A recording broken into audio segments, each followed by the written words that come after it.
Okay, I think we are live. Oh, that's my phone. Thank you. Okay. Hello, world. I'm Chris, and I got a special guest this week, my girlfriend Sabrina. Say hello. Hello.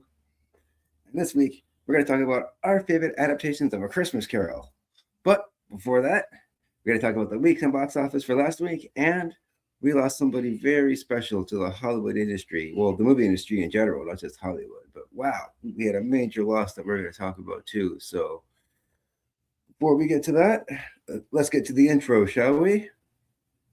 If you haven't heard about it in the news, then I'm sorry to be the bearer of bad news. You know what I mean? But anyways, we're still going to try and have a happy show. So without further ado, live from Niagara Falls, it's Mr. FLIXTER Show on Saturday night. My video.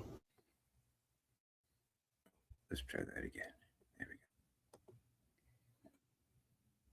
Welcome to my channel. Thank you for clicking on my video.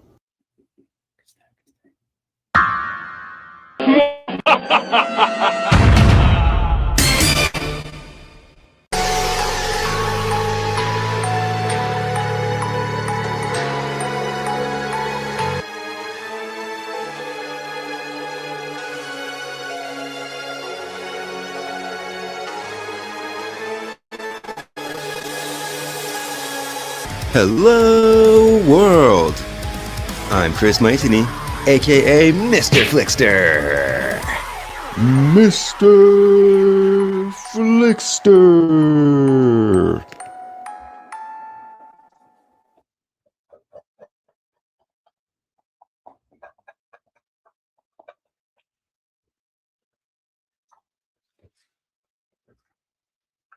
There we are. Okay. So before we get to the main event, we do have one birthday that we're going to talk about, and then we're going to talk about this tragic loss that we had. So let's start with on a happy note. Oh, I almost didn't do it. Share screen. There we go.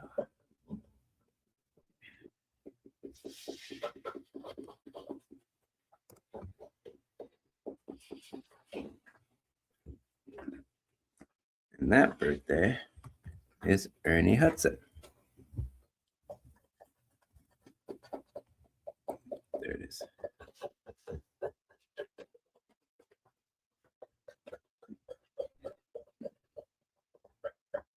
Get his picture up. Here we go.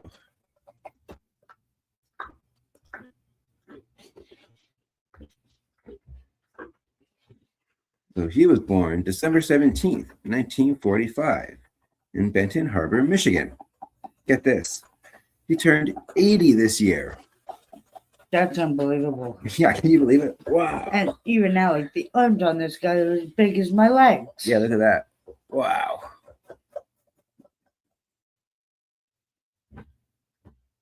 So let's talk about his career a little bit.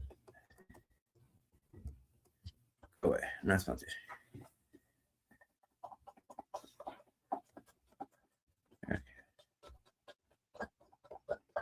Obviously, he's known for Ghostbusters. And he's in one of my favorite movies of all time, 266 acting credits. Wow. He's been busy. Way to go, Ernie. Oh, it's in the show Boston Blue. It's in 7 episodes. Wow. And he's in another show right now. There's 62 episodes. Wow. So he's been on that one for a while. I haven't heard of these. No. Either one of those. Boston Blue I've heard of. And then Feel, that's his latest movie.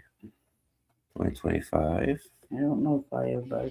No, I don't know that one. But Ghostbusters Frozen Empire, it was 2024.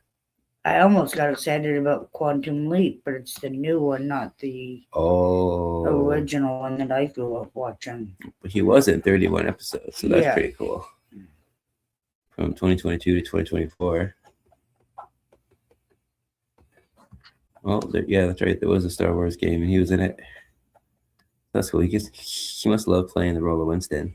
Afterlife was 2021. Afterlife was better than Frozen Empire, though. by far. Mm. Wouldn't you agree? Mm. Is there something called Puppy Dog Pals? That sounds adorable. For 3 episodes, 2019 to 2020. Let's see what else sticks out. Animal minds can't go that fast. Sorry, I'll slow down. Arrow was a good show. 2019 for 1 episode. Now he's in Blue Bloods for an episode. Yeah. Oh, he was in a Spider-Man cartoon. That's cool. Twin Peaks, 2017.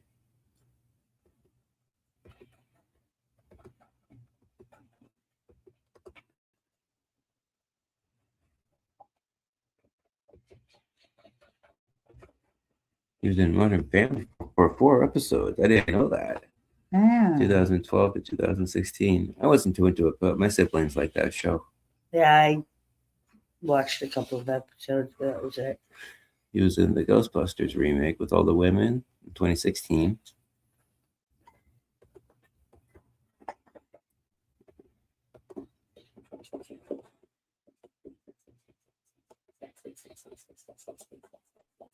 Oh, he was in Once Upon a Time for 1 episode.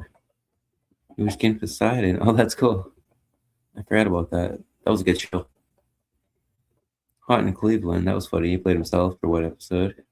2014. Merry Xmas. Yeah. 2014.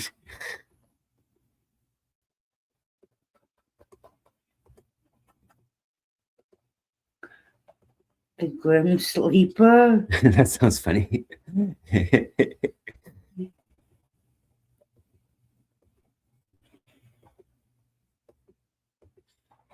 A lot of these I'm not really familiar with. No. So leave comments below if there's anything that we're missing that we went by.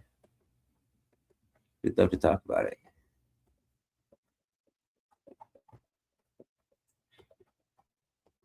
The Secret Life of an American Teenager. Okay. 18 episodes. Wow. I know.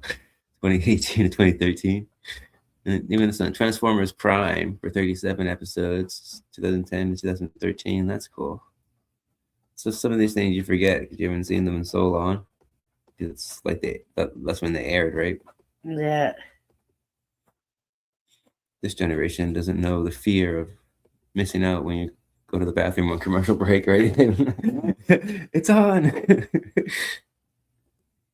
Beverly Hills Chihuahua 3. Oh, good catch. Video? Yeah, because it went straight to video. Oh, okay. This is before streaming services. Well, before they were like popular. Yeah. I'm sure Netflix was around in 2012, but you know what I mean. Yes, I do. At the time, that was groundbreaking. How I Met Your Mother. I forgot about that. 2011. Grey's Anatomy. Yeah. 2011. Torchwood. That's cool. 2011. That's like a spinoff of Doctor Who.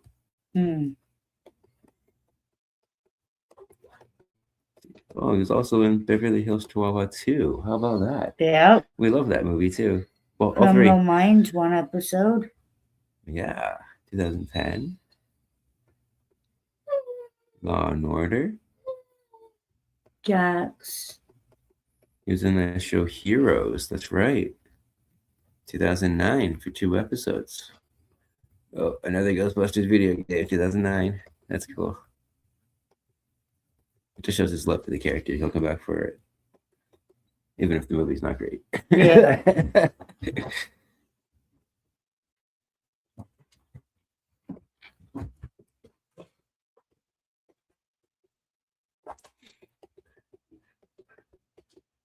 Oh, ER. Wow. 2006.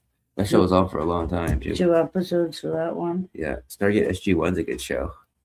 2006. I like that one. 1 episode, unfortunately. My mom used to watch Crossing Jordan. I'm not really familiar with that one. You were going to say it too. Yeah. Go ahead. No. Yeah. Miss Congeniality 2, Armed and Fabulous, 2005. I think the first one's better, though. What do you think? I think I have to agree. Yeah. I don't think the sequel was even necessary, but that's okay. Oh, that was a good show. 56 episodes. Wow. 1997 to 2003. The Town Without Christmas. Oh, there we go. TV movie, 2001. Touched by an Angel, too. 1 episode. My grandma used to watch that. Hi, buddy. I used to watch that. Oh, that's cool. Miss Congeniality. Oh, he was in both of them.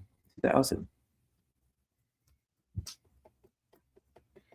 Wow, this is fun. Let's keep going. What else? Something called Shark Attack. That sounds awesome. 1999.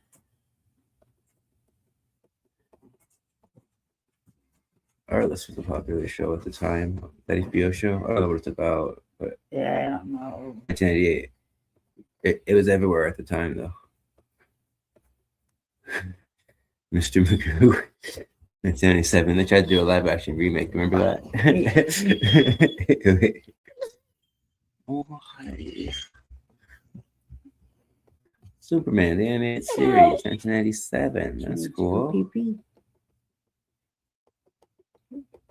Excuse me for a minute. Yeah, sure. Don't worry about it. Grace Under Fire, 1996. Really? Yeah, 1 episode. Thad Elford. Oh, I have to try and find that. Oh, there's the classic. Congo, 1995.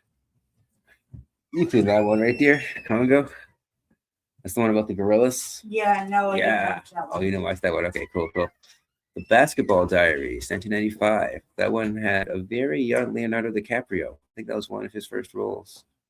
I know we covered him either last week or the week before, but they blur together after a while. We do this every week. I'm not going up to that. Airheads, 1994, if that's the one I'm thinking of. Brendan Fraser and Adam Sandler, that's a good one.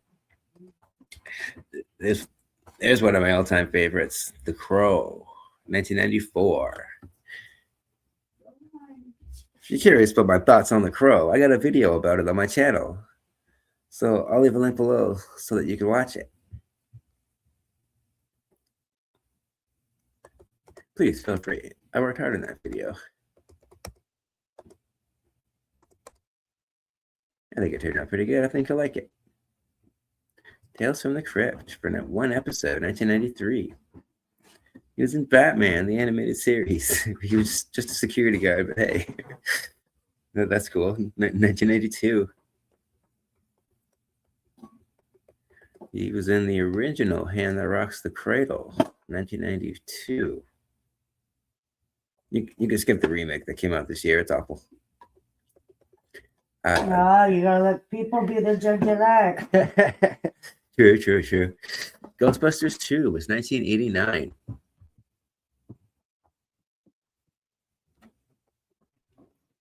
So I'm guessing he's in the original as well. Oh, of course. We're in the 80s now. Wasn't that a TV show? That was, but not the one you're thinking. This is older. Oh. This is 87. Oh, yeah. But yeah, that was a TV show in like the 2000s. Had the girl from Red with Bruce Willis. Like his love interest.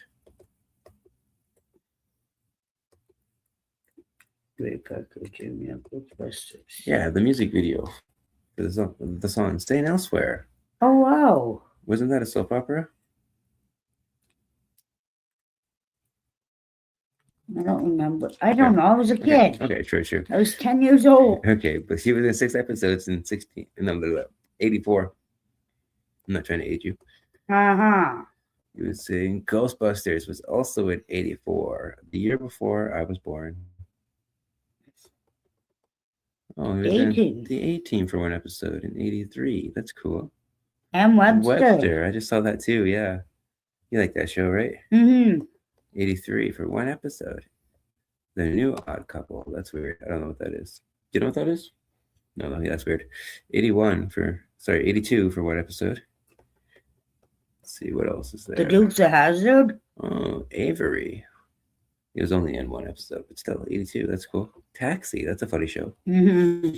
81 with 1 episode.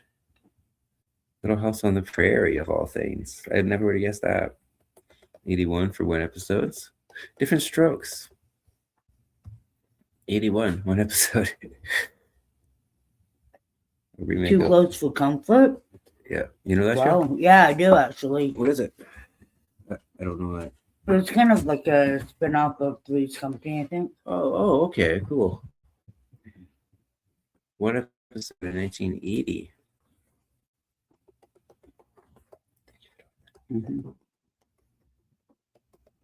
Let's see what else. Roots, The Next Generations. Wow, 79 for one episode.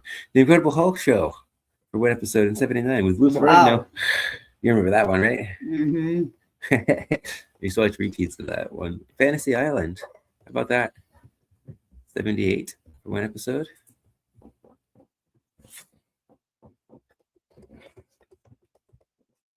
All right, so his first job was Leadbelly in 1976. Happy birthday, Ernie Hudson. I can't get over how good you look for your age. That's him 2017, but he still looks pretty close. Like nowadays. Yeah. If you've seen the new Ghostbusters, you've seen him. Oh, absolutely. Frozen Empire. Okay.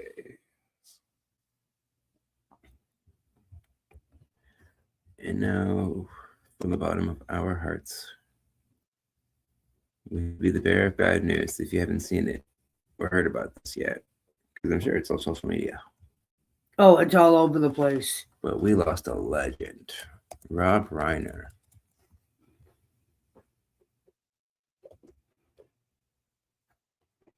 So I'm going to try not to choke up. We'll see how it goes. Well, if you do, we'll take over. I'm not sponsored. Okay, cool. Let's get his picture.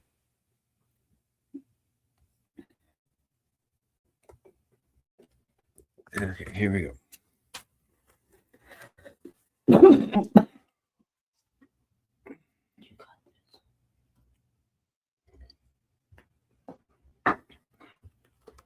Okay, he was born on March 6th, 1947.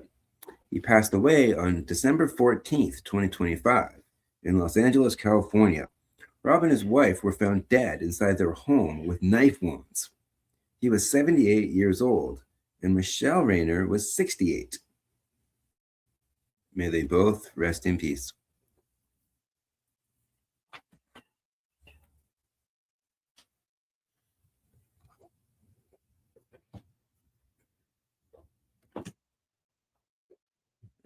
So if you don't know why this guy's the legend, we'll let you know. Yes, we will.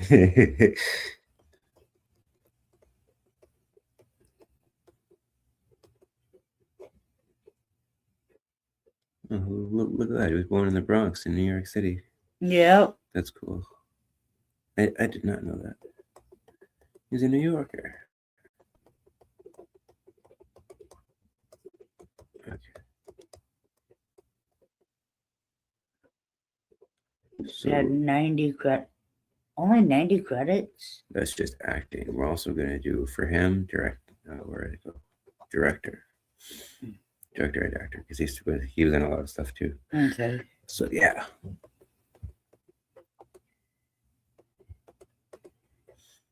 Oh, he finished one last film. How about that? Spinal Tap at Stonehenge, the final finale. Kind of a fitting title, I guess. Comes out next year. Next year, yeah.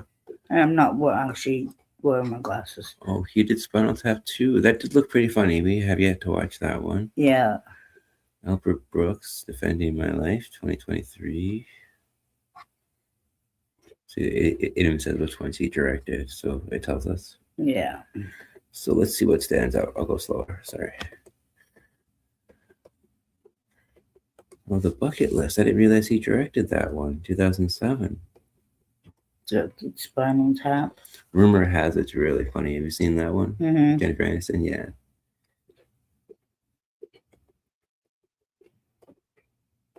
Goes to Mississippi, 1996.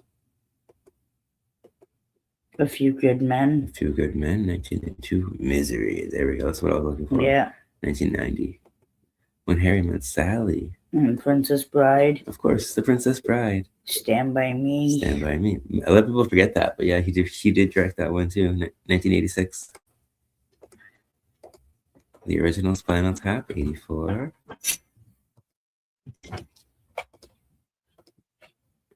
And the first thing he directed was a TV movie called Sonny Boy in 1974. Oh wow. Interesting. And then Spinal Tap Good was ye- actually good- his first yeah. like movie, like his first theatrical release. So that was his baby. Yeah, but Sunny Boy, 1974. That's a good year. Oh, very good year, yeah. But that's cool too because his last movie was the sequel, and then that other one. So he really did come full circle with his career. Mm-hmm. So in a way, I guess that's good. He got to finish the other movie. But as an actor, he's in that movie too. I keep hearing things about the bear, but I haven't seen it. It's like a Disney Plus show about cooking, like chefs that work at a restaurant. Mm-hmm. Yeah.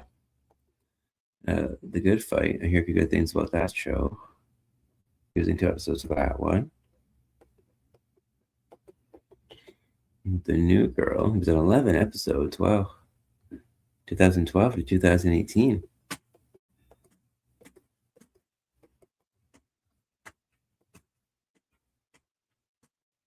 The Wolf of Wall Street. That's right. That was a good movie. 2013. When Harry Met Sally 2. I didn't know they made it. I didn't either. So Okay, then. News to me too. News to me. The Wizards of Waverly Place. He played himself for one episode. That's fun. Mm-hmm. 2009. Hannah Montana, too. Wow. I didn't watch Hannah Montana, though. I did. Well, yeah, that's right. Because your daughter would have been about that age. Yep. She would have been like 6, 7. 2009. Yeah.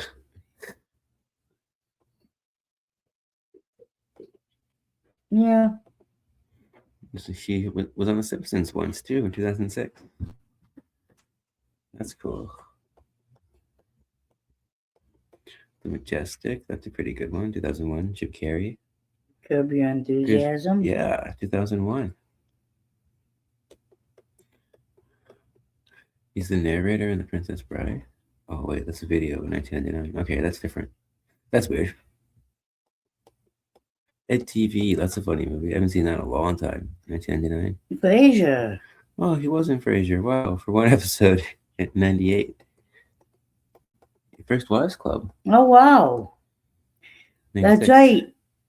I think he was, I want to say Bette Midler's husband. Oh. Okay. No, he was the one that worked. She held him in a freezer. Oh, okay.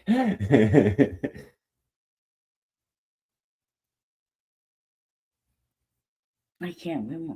Oh, it's been so long since I've seen that movie. No worries. For better or worse, that sounds familiar. 95.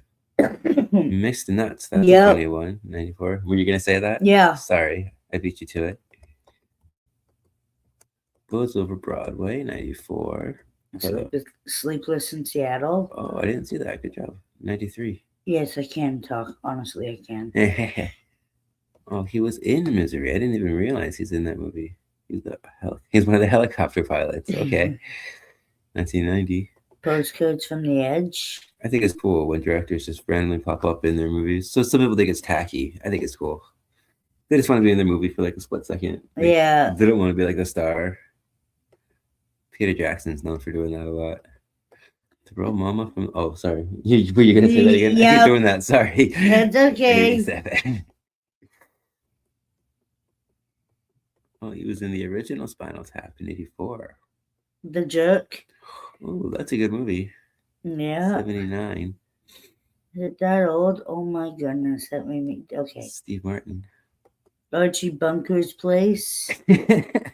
72. Sorry, 79 for 2 episodes.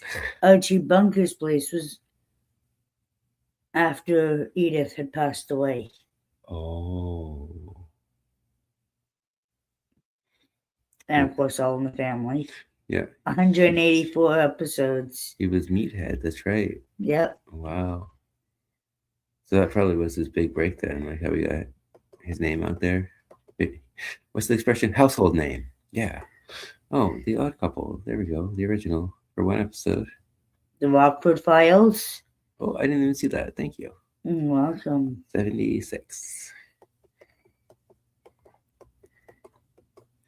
The Partridge Family. 71.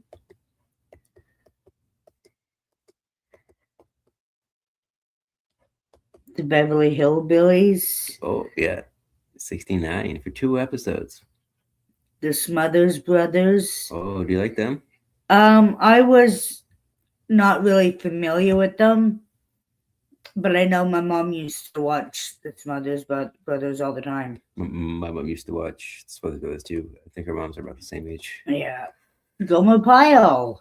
Oh, okay. That one I did like. 3 episodes. Cool. From 67 to 69. Yeah. That girl sounds familiar. The 3 episodes. 66 to 67. The Andy Griffith Show. Love that one. Yeah, that's a classic. Barney Fife. 1967. They need to make more shows like that. Yeah, one episode. That wholesome feeling. Exactly. Wholesome family. Yeah. Too many things that are too concerned with having a message and being all woke instead of just being wholesome. Yeah. So Manhunt was his first TV show in 1961 for 1 episode. He was on the Batman show. That's the Adam West version. And to Laughing looks like that may have been his first movie. Where we go? Okay. Yeah, Enter Laughing is his first movie. I think you're right. Yeah. 1967. So let us know in the comments again if we missed anything. I'm sure she's impacted your life one way or another, or you've watched 1 or 2 of his films. Whether he's acted in it, or he wrote it, or he directed it. He was a very talented filmmaker. Mm-hmm. Not everyone could be so versatile. Instead of just sticking to one genre, he did a ton of different things, as you can see.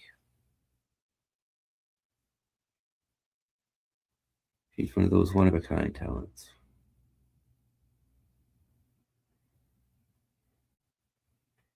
Not many people can claim that many classic films. Yeah, exactly.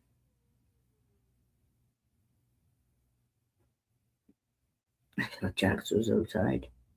So you will not be replaced, and you will be missed. Can we just have a moment of silence for Rob Reiner?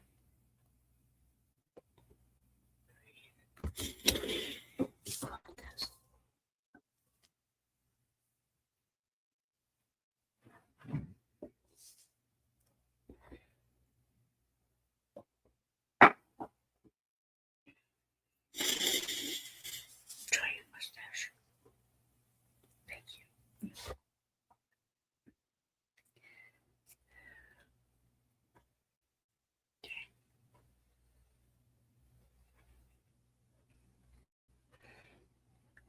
Okay. Oh, thank you.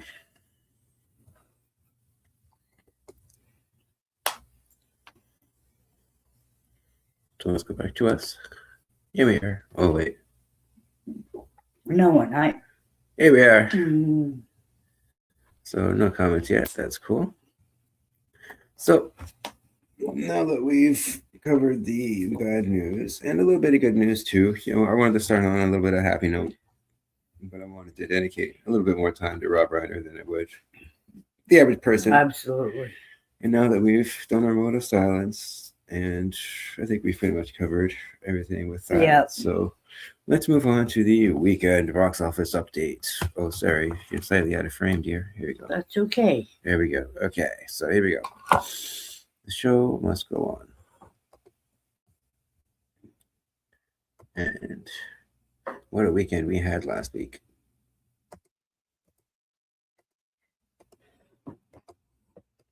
So at number 1 this week was Zootopia 2. It actually rose a spot. It was at number 2 last week.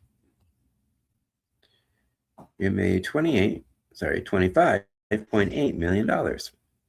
Even though it had a 40% drop, it still claimed the number 1 spot. Which means they took it away from Five Nights at Freddy's 2 which made $19.3 million last week with a 69.7% drop. Ouch. Ouch, indeed. Ooh, That's bad. that's really bad. That means word of mouth was horrible after that first weekend. Nobody was rushing out to go see it.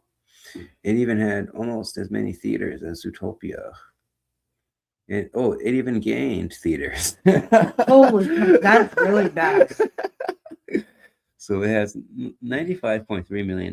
Couldn't quite crack the 100 million mark. So I don't think it's even going to get close to Zootopia 2. This one's probably got $1 billion. We'll check that box office a little bit later, the worldwide. But anyways, number 3 was Wicked for Good, which held on to the number 3 spot, surprisingly.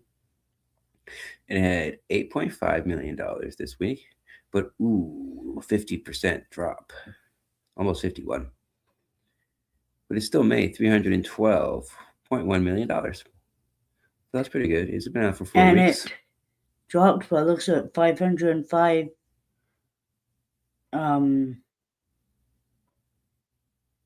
theaters. Yep. That's the change in theaters. Yeah, exactly. So this one got bumped up, and this one lost 500. But still, they got the same spot. So it didn't really affect it all that much. I think it's doing pretty good. Surprisingly, yeah. I was kind of disappointed with that film, but I might do a Wicked episode from January or February, whenever the other one's streaming. I can combine it to one episode. We'll see. Number 4, Durandar. Sorry if I butchered that. It was number 9 last week. It made $3.5 million, an increase of 76.8%. Whoa, holy crap. That's huge. You got 377 theaters. Oh, okay. So it tripled it. Well, it's been out for 2 weeks and it's made 7.9 million. So yeah, that's pretty good. But it's lost 14 theaters. It did lose a few too, but that's a really big increase. Wow.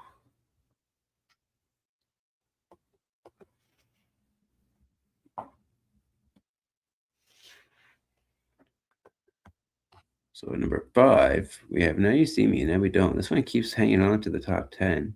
Kind of surprised it's doing so well. I thought it'd be kind of too late. It was so the gap between sequels was so long. But this one made $2.3 million, dropping 32%, which isn't too bad considering 218 theaters, but it still made $59.3 million so far. Pretty good. Number 6 is Jujutsu Kaisen Execution. $2 million, dropping 79.3%. Ooh, not what you want to see. But it went up 102 theaters. Yeah, how's that work, eh? That's messed up. That confuses me, and I don't like being confused. I get too confused too easily as it is. But it still made $14.4 million. So, sorry. At number 7, we have Ella McKay, $2 million. First week out. 20th Century Studios. I don't know much about this one. Oh, they re-released How the Grinch Stole Christmas. That's cool. How did we not know about this? Yeah. Wait. Which one is this? Yeah, this is Jim Carrey one. For the 25th year anniversary. Oh. Yeah. Would have been nice to know that. It would have been nice to know that. $1.9 million. Wow, that's not bad for being a re-release for a movie 25 years old. Cracking the top 10 like that. At number 9, we have Eternity, dropping 2 spots at number 7 last week. But it made $1.7 million. That's not too bad of a drop, 35.4%. Yeah. It did lose 300 theaters, though. But $12.9 million. Out for 3 weeks, too, so maybe that won't do a little better. That one had a lot of marketing going for it, so they also re-released The Shining. That made $1.5 million for 400 theaters. That's not bad. And then rounding out the honorable mentions, we have Hamnet, $1.4 million. It's made 6.9 so far. It's been out for 3 weeks. This is the total Oscar bait movie. One that filmmakers make for filmmakers. The few directors that do that, and I don't like it so much. And number 12 is the Silent Night, Deadly Night remake. It made $1 million for 1 week. Kind of thought that would do a little better, though, considering the horror market. And then at number 13, we have Predator Badlands hanging on strong. It was down at number 10 last week. It made close to $1 million, 981,000, roughly. It's made about $90 million so far. Then we have Kill Bill, The Whole Bloody Affair. I'm really glad this is doing so well. That's really cool. It shows the love and the passion for the film. It made $836,000, but it dropped 75.6%. Yeah, ouch indeed. That is definitely a large drop. But it's made $5.4 million so far. It's only been out for 2 weeks. So wow, for a re-release that's like 20 years old, that's really good. It really says a lot about modern day movies, right? People will really go see the old ones. Oh, absolutely. And then we have One Battle After Another, rounded out the honorable mentions. It was at 29 last week. Then what is it down to today? 15? It's up to 15. Oh. It went up. It made 450,000, and it had a 1,358% increase. What the hell? Oh, because it doubled its theaters. Wow, well, good for them. Good for them. That's the new Leonardo DiCaprio movie. Oh, okay. $71.1 million. So that wraps up the top 15 for the box office for last weekend. A few surprises, a few not surprises. I am surprised that Five Nights at Freddy dropped so quick and so fast. Wow. So it might not do as good as the first one. But let's take a look at the worldwide box office. Did I click the right one? Yeah, I did. Okay. You do this every week. You think you wouldn't know where you're going? I was confused. International and worldwide. This coming from a man that always walks out the wrong door. Oh, look at that. Zootopia 2. It did it. It made over $1 billion. Woo woo. It's got more money than Lilo and Stitch. It beat it. Wow. Good job, Zootopia. Zootopia 2. Golf clap. Golf clap. Thank you for hearing me. You couldn't see it because it's on the little box, but she heard me. It's made $1.1 billion so far.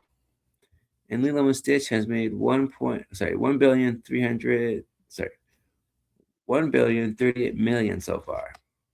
And a Minecraft still. I don't even know if it's in theaters anymore. Probably not. Ooh, that stings. Didn't get $1 billion. That sucks. That I really thought it was going to. Yeah. Even I liked that movie. Yeah, that was a good one. I'm glad we saw that in the theater too. Yeah, me too. Demon Slayer is climbing the charts rapidly. It's made $715 million worldwide. It beat out How to Train Your Dragon and F1. I'm really surprised this one's doing so well too. F1, the Brad Pitt movie about Formula One racing. Mm-hmm. But it looks cool. I'd watch it. Superman, I'm surprised this one didn't do better. It only made $616 million. Same with Mission Impossible for being the last one. Not very good. Oh. It made $500 million, just over. And they got rounded out these ones. We got Fantastic Four, Conjuring, Wicked for Good, and then Captain America, Thunderbolts. Yeah, I thought these would do a lot better too. So it's been a very surprising box office this year. Absolutely. Week. And it's interesting seeing it every week, seeing that wave. Mm. That's why I like doing this every week, making it part of the show. Plus, it's nice to have a little introduction before we get to the meat and potatoes. Something else to talk about, but still relevant. I think that covers just about everything for the worldwide box office. It doesn't change all that much, this one. So let's go back to us. Here we are. Wait. Aha, here we are. Okay, so let's get to the main event, shall we? This isn't going to be a ranking. We're just going to kind of go through a timeline and talk about some of our favorite adaptations and why. Some of them we agree on, some of them we disagree on. We'll get to it. We will have a spirited conversation, if you will. That we will. Okay, so we're not really going to start from the beginning because some of them, they're so old that they've been lost through time, unfortunately. So there's no versions of them that we can watch nowadays. So this is why I love physical media so much. Put it on a videotape or like a DVD or something so someone has it and they can hold it and they can cherish it forever. Yes, absolutely. I'm all for physical media. So without further ado, let's talk about A Christmas Carol. What's your favorite version? Leave comments below and we can talk about it. Also, as usual, like, comment, subscribe, hit the notification bell, all that jazz. Yeah, here we go. So, the first Christmas Carol that we're going to talk about is from 1938.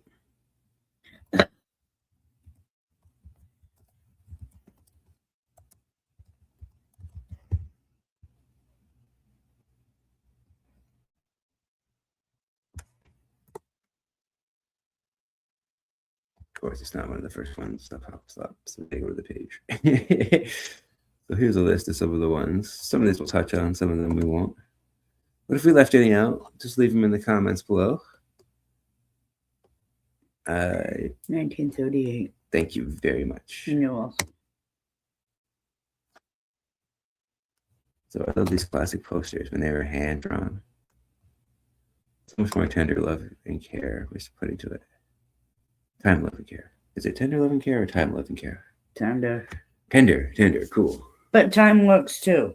Ah. So this was directed by Edward L. Marin and was written by Hugo Butler.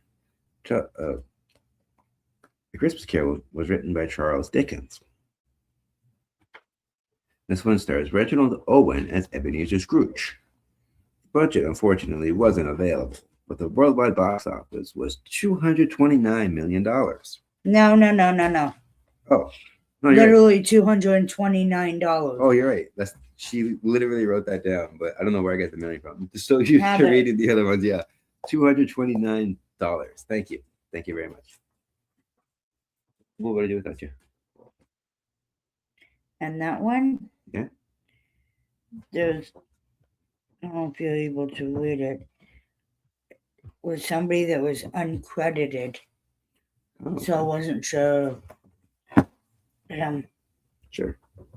We'll credit the uncredited. That sounds good. Okay. And thank you for doing these notes. Each week, Sabrina helps me out with the movie notes. You're very welcome. What did Jack's just knock on the floor? Oh, I just did that. Okay.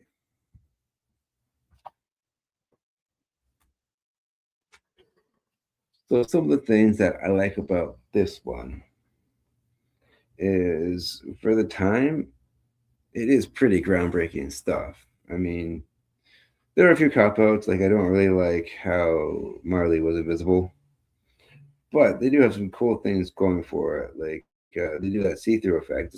This is very early on in filmmaking too. Keep in mind, filmmaking only came around like the early 1900s.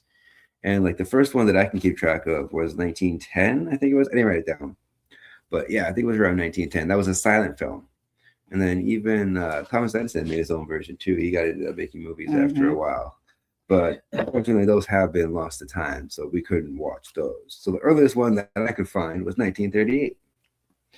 And I like the Scrooge because he really does seem like a grouch at first. And I like the way he says, "Bah humbug." And some of the ghosts have some interesting designs for the most part. Like the ghost of Christmas Yet to Come is just like a shadow on the wall. And like I said, Marley is invisible. But for the most part, like it is pretty true to the book. It's been a while since I've read the book, though, to be fair. But yeah, I did some research and, I just kind of compared each one. I have some criteria here, too. Some of the reasons why we chose these ones. But what are some of the reasons why you like this one or don't like it? Well, let's look up my information here. I liked the graphics. You mean the special effects? Yeah, Yeah, that was cool how they did some of the stuff, like the ghosts. because they didn't have the technology that we have today. Yeah, this is just after the silent film era, so this was groundbreaking at the time. Yeah, absolutely. So that's one of the reasons why we included it. Do you have anything else to add? Okay. So some of the criteria that I was thinking of, because I looked into it, there's over 300 adaptations across media, including theatrical releases, made-for-TV specials, animated shorts, and silent films. So obviously, there's no way we could watch all 300. And don't forget musicals. And musicals, yeah. Oh, yeah, that's true. Some of them are live-action musicals too, and one of those actually, no, a couple. Do we have more than one live-action musical? I think we do. Anyways, there's a good mix on here. Actually, yeah, I decided my favorite, but we'll get to that. I was trying to think of like the overall film quality as far as like acting, directing, pacing, effects, stuff like that. The rewatch value, especially around the Christmas time of year. So I wouldn't really consider this one a Christmas tradition. Like it's been a while since I've seen this one, but I don't know if I'd watch it again next year. No, this It's kind of hard to watch. Yeah. I know it was new technology at the time, but I think some of the acting could have really been improved. I mean, the Ghost of Christmas Past is just a guy in a sheet. Like he's just literally wearing a bed sheet. But even Captain Scrooge, yeah, his acting wasn't believable. Oh, you don't think so? Interesting. Okay. Yeah, but at the time they didn't have the technology that we've got now. It was all new, so they're just learning what to do, just like we are with today's technology. That's true. At the time, a lot of them were like stage actors, so they were transitioning from stage to film. Exactly. So, is there anything else that you have to add about this version of Christmas Carol? I think. Where did we find this one? We found it on YouTube. You can watch it for free.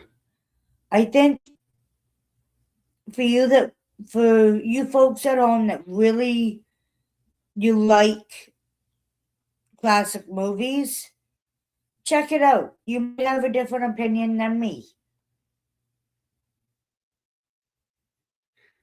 Some of the other criteria that I was kind of looking for when I was making the list was the connection to the Dickens story, whether it's like directly or it has strong themes with it. But like I was saying, this is a pretty good adaptation. And then there's cultural impact and longevity. So I think this qualifies as far as that one's concerned. Well, wouldn't you say? Like, I think it's been pretty influential. Like a lot of them try to copy this one. Yeah, I think so. And then there's faithfulness. And then there's that fun factor too, as far as entertainment, humor. Some of them add their own thing, like music. So yeah, I think that pretty much covers. Like, that's why I chose this one, because it's got some of those, except for that rewatch value. Like I don't know how many times I'd watch this around the Christmas season, because it is hard to find, but it's on YouTube. Like she was saying, if you're into old cinema, perfect for you. I like how you put that. So is that everything for this version? Yeah. Okay. This is the one that you want to talk about. This is my favorite one.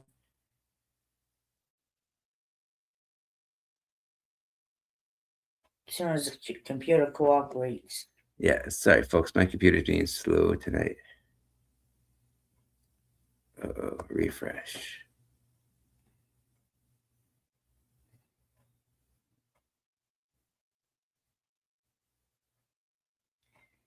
Maybe. Of course I'm connected. Refresh. Don't tell me I'm not connected. Are we still live? Still there. Okay, cool.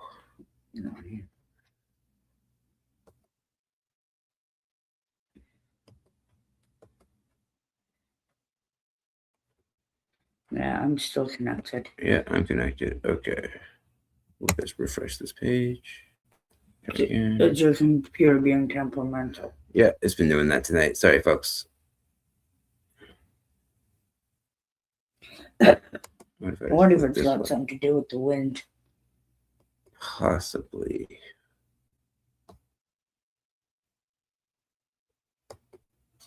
Yeah, we're still on the same one. Refresh. Okay, let's just try a new tab.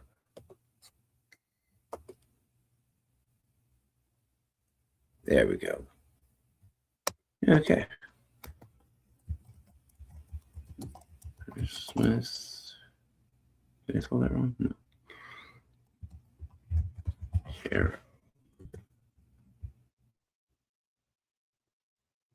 So we made a total of 10 choices that we decided on. She made her list, I made my list, and then we kind of combined them. So if you're curious, that's how we came to this list. This one? Yeah, that looks like the colorized version. Yeah, we watched both versions. Don't watch the colorized version. The black and white version is so much better. Oh, absolutely. If you're going to watch it, definitely go for the black and white version if you can.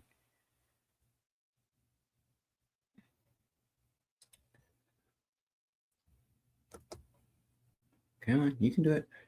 There we go. Oh, it's the colorized version. I believe, anyway. If it looks. Yeah, that's a whole nother ball game. Yeah, it's just the colorized version. Okay. No, it's what we can find right now. Yep. That's working. Yeah. We're just going to stick with this because it's still the same poster. Because they would have had a colorful poster for the theater. But yeah, there it is. Finally. I love the way old posters look. I can't get over it. All the thought put into it. Like there's Tiny Tim there. I think that's Cratchit working at his desk. There's them at the dinner. I'm going to open the window a little. This version was directed by Brian Desmond Hurst.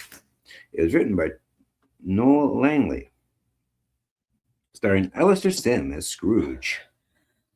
Unfortunately, the budget wasn't available, but the worldwide gross was only $24. That makes me sad. Yeah. That one is a must watch for me every year. A lot of people consider this one to be the definitive one, too. The definitive? Yeah, people say that it's like the one to watch. If you're going to watch one out of all of them, a lot of people like this one is the best one. Yep. I have to agree with that. I was looking at a bunch of different polls online, and most people voted for this one. Yep, I can attest to that. They're saying this is the best adaptation. Yep, this is my favorite. I'm watching it every Christmas my entire life. Well, I don't blame it, Julie. You want to talk about groundbreaking special effects, like the way they did Marley, or the way they did like all the different ghosts? Like they were all unique with their own look, but they're still like true to the way that the book looks. And this has one of the best Marleys too. Like I have to agree with that one. I think this one has the best Scrooge. Yeah. Oh, you think he's the best Scrooge too? Yeah. Yes. Why do you think he's the best Scrooge? I think because he brings the character to life. It's not like he's just reading the script. He's actually acting out the part. And he does really, really good with it.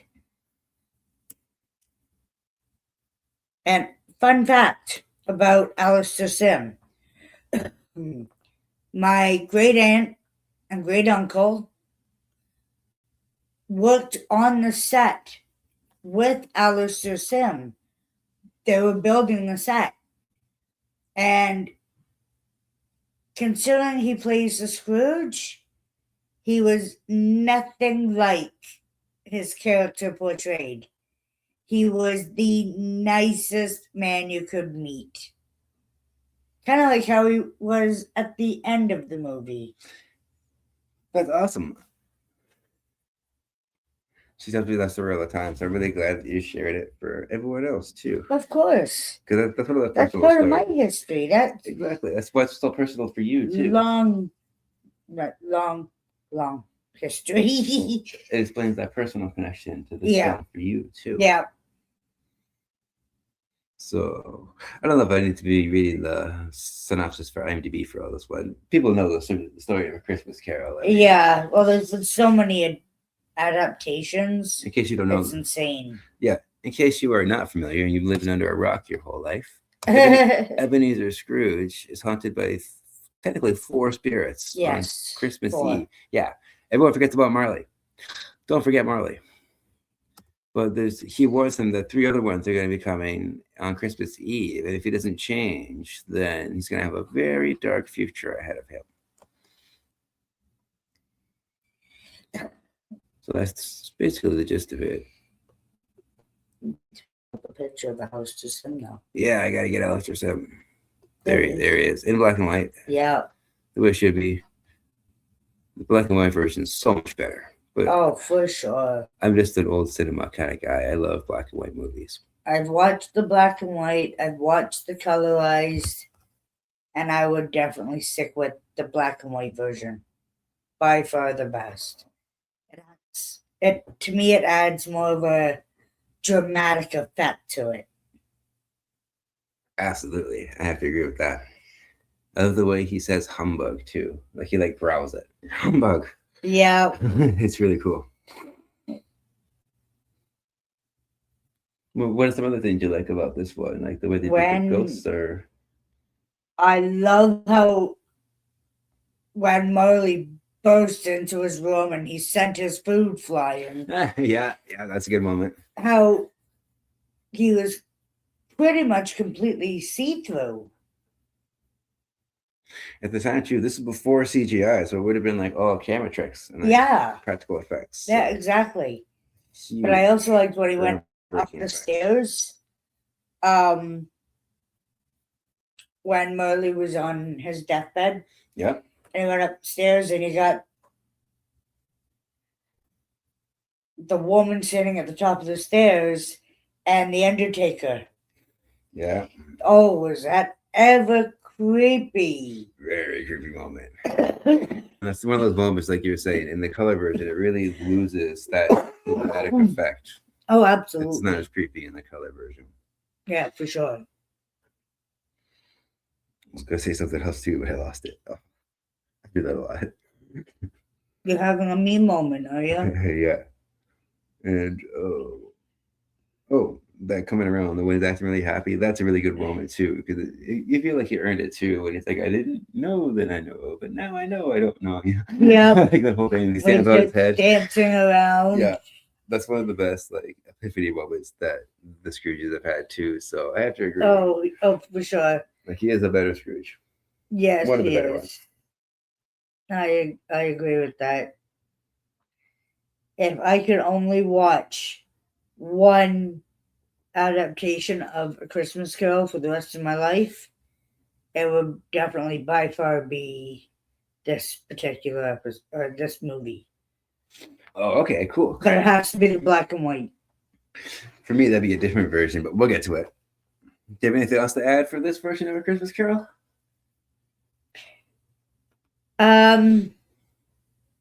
Just definitely watch the movie. Yeah. And let us know in the comments what you think. I think this one was on YouTube too. I'm trying to think where we watched this one. We've been watching these for the last 2 weeks. I've seen so many versions of this movie right now. They're all starting to merge together. Oh, here's a fun fact for you. I forgot to say this, but I didn't know this before. But have you ever been curious what bah humbug actually means? Yes, I have.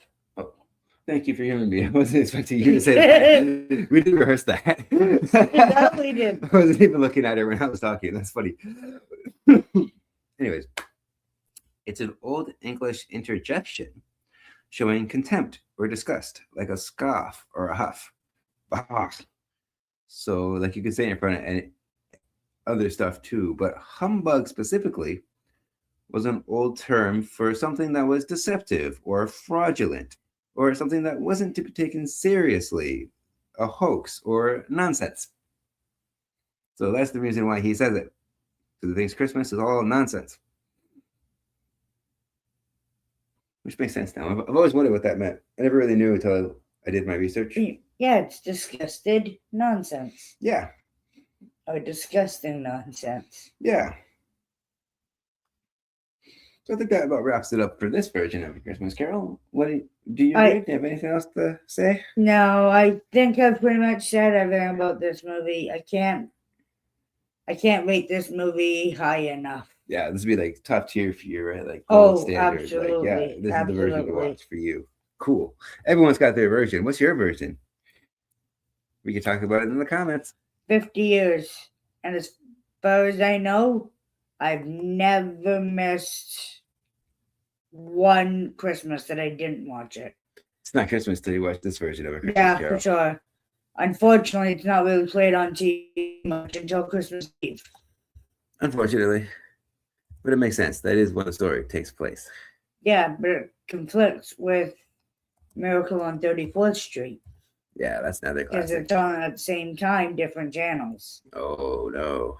And unfortunately, we don't have a smart TV, so we can't watch the two at the same time. Mind you, if I do that, I'd probably get confused again. Uh-oh. We don't want that. No, I'm always confused as it is. So, the next version that we're going to talk about is from 1979. No, those aren't time pills. Oh. If I can find it. I gotta take my medication. As you can see, there's a bunch of different versions. There's the one I'm looking for. We want to talk about An American Christmas Carol. This is one of the forgotten, underrated versions. Because it's a little bit different, too. It's a little unconventional. But I like how they take the basic formula and apply it in new ways. This was a made-for-TV movie, by the way.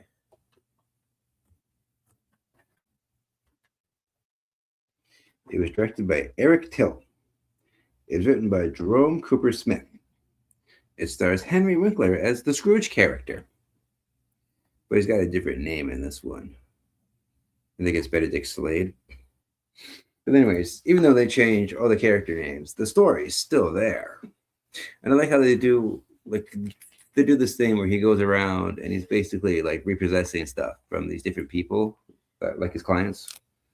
And then like each of those people are the ones that represent the past, present, and future for the spirits. So I thought that was kind of a nice twist. And I like the special effects makeup too. He's old here, but Henry Winkler plays himself throughout the whole life. The other versions didn't do that. They always cast like a younger actor to play a young Ebenezer Scrooge. So that was a nice twist too. They do that for all the actors, and the makeup is so convincing. So what are some of the things that you like about this version of A Christmas Carol, or don't like? At the end of the movie, well, I think it was towards the beginning, when they were talking about him living at the orphanage and how he was kind of a loner type, kept to himself, troublemaker, I think. Mm-hmm. And how at the end of the movie, he went for the little boy that had the issues with everybody else, that kept to himself, that wasn't exactly a well-behaved child. No, he was a little juvenile delinquent. Yes, and he could relate to that from his own childhood. That's true. They had the Tiny Tim character, but then they had this other character. I think that's him right there, actually, on the poster. But yeah, that's true. They had that other connection that really humanizes. Yeah, because they were both from the same orphanage. Yep, rough upbringing. Always Yeah. getting into fights. Yep. Yeah. Yep. Good point. I like. So he had the notion to, hey, it got me out of trouble because of this family adopting me. Now it's my turn to pay that back. I know what he's been. I know how to deal with it. And he was able to help that little boy. It's that like little extra step that this movie wanted to take to kind of Yes. bring it home a little bit more. Like, Yeah. it's nice that it's not just trying to copy what the other ones are always doing. A lot of these are like direct adaptations, but some of them like they play around with things, and there's nothing wrong with that. It doesn't always have to be a direct adaptation. It's just about how it adapts things, what elements it takes, and how it applies it. How he did wake up a few times was kind of funny. After Yeah. he's been with the ghost of whatever Christmas he was at that point. Yeah. Yeah, some of them were quite interesting. And Henry Winkler's a very underrated actor, I think. Like, he does really good Oh, in yes. this one. Like, you wouldn't think he'd be a very good Scrooge type character, but I think he pulled it off pretty well. Like, he was very like mean at first. He's so mean to this one. This one he goes around and repossesses like books and like people's most like expensive items. He took the person's stove, Wood stove. the wood burning stove. Oh my god, this guy was horrible in the beginning. So I think that's why He they even added took the piano from the orphanage. Yeah, that's Yeah. the word. Thank you. Oh, I finished your sentence. Yes. But yeah, I think that's why they added that extra orphanage, the extra little boy too, because they wanted to just bring it home a little bit more. Like I was saying, like, sure, he was really, really nasty, but this is how much more he's come around. What was it, the bookstore owner or The something? bookstore owner. He was the ghost of Christmas Past. He took all of the bookstore's books, including his own private book that his grandparents had gotten him. I know, and it just happened to be. And he just ripped it. And it just happened to be A Christmas Carol. The Christmas Carol book. So that was a very weird choice. I don't know why they did that. We're just gonna tear your book apart on screen, Mr. Dickens. Well, in your adaptation, like. Yeah, yeah, for sure. That's so weird. Yeah, that didn't make sense to me. Yeah. But that's just me. Yeah, that's just me. You might like it, you might not. It's up to you. But this is a very unconventional one. Another thing I like, this one takes place in New Hampshire. That's where the American comes from. But also, it changes the time frame a little bit. Instead of taking place in the Victorian age, I think the original takes place in. This one switches it, so it's in the Great Depression era. So that's why things are so bad for these people, and why, like, I don't know if his business is flailing or what, but yeah, it's like a different setting, but it's still troubled times. Mm-hmm. So it's cool how they kind of shift like that, but still make it relevant. Absolutely. Do you have anything else to add about this version? No. Cool. Moving on. So highly recommended, American Christmas Carol. This was on Prime, I think. I should have wrote down. I'm going to start doing that, writing down where I stream stuff. Okay. So the next one was, I think, a childhood favorite for both of us.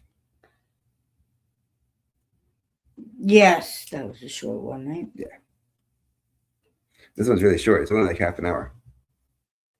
We really should have included it last week when we did the cartoons, or the week before. That was the week before, but no, because that was a Christmas Carol. We wanted to keep the Christmas Carol stuff together. True.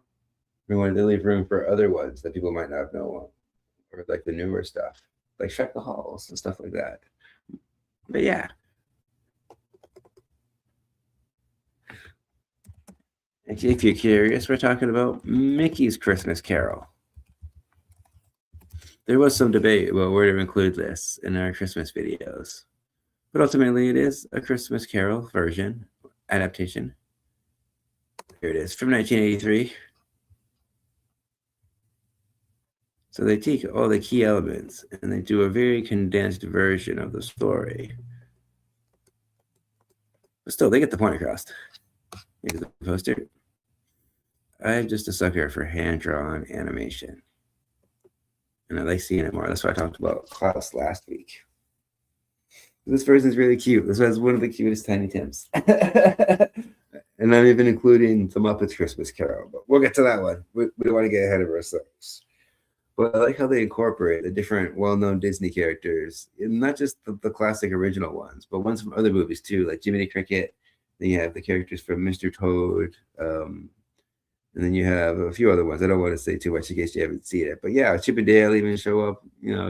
Of course, I almost said Daffy. Donald Duck is in this one. Daisy shows up. Mickey and Minnie, obviously. So I just like how they include like the characters because they could put any person in the role, but like Goofy had to be a certain character, and this person had to be a certain character. Yeah. So especially like Jiminy Cricket as the Ghost of Christmas Past, that's so perfect. Like I can't really imagine any other Disney character being that role. You know what I mean? Oh yeah, like if So it's just funny. you or if you have kids, this is definitely a good one to watch. I think. I agree. So it was directed by Bernie Mattinson, Gerard Mattinson, in this one too. Gerard Baldwin. I don't know. I think so. Okay, cool. It was written by Bernie Mattinson. The budget we couldn't find, and we couldn't find the girls, but I think this was a made-for-TV movie, or even like direct to VHS. Maybe. When they were those big like plastic books, when you had to like open it up. You remember that, eh? I do. Comments below if you remember that, if you're of that age. If you lived in the 90s and you love those old VHS like books, yeah. Yeah. So cool. So yeah, I love the animation in this because it's very fluid. You can tell it's that cell hand drawn. This is when the Disney animators still did it in North America too, before they sent all the animation overseas. This was done at the Disney studio. Yeah. Like in Los Angeles or Burbank technically, but still, yeah. It's got that homemade touch. Oh, for sure. Or that American animation touch, that early style too. Because it's just not as fluid these days. And they don't even really do cell animation like they did before. No. So it's kind of sad. They need to bring that back. This makes it a time capsule too. Oh, absolutely. So what are some of the things Do we we have this one? I don't think we have this one. No, we watched it on Disney Plus. I think we're gonna have to get this one. If you can find add it, to our collection on DVD for sure. This is an annual for us. Watch it every year. Mm-hmm. Can't miss this one. I love Mickey Mouse. What can I say? I think a lot of people do. A lot of people have grown up with the character. Oh, for sure. Mickey Mouse is one of those universal characters. Well, he's the face of Disney too. But aside from that, like most people have grown up with his cartoons. Like one of my favorite versions of Prince of the Pauper was his version. Oh yeah. Yeah, you remember that, eh? Mm-hmm. So yeah, a lot of people go way back with Mickey. He's just one of those timeless characters, so it makes sense to have them adapt A Christmas Carol. Yeah, absolutely. Do you have anything else to add about this one? No. I'm not trying to rush through them. We just have 10 of them, and we don't want to run too long tonight. Let's see. Check. I haven't checked the chat in a while. Do we have any comments? No comments. No. Okay. All right. So let's go back to the next one. So highly recommend it. It's on Disney Plus. It's a good introduction too for like younger viewers. I was just thinking about that too for younger kids, for them to grasp the story, but not be too afraid or anything. That's like that what I said. Like if it's good. You as an adult, I agree with that. I know a lot of adults that still love cartoons. So if you're an adult or if you have little kids, excuse me, this is definitely a must watch. Couldn't agree more. I don't know where my inhaler is. I think it's upstairs on the bedside table. Do you need a moment to go and grab it?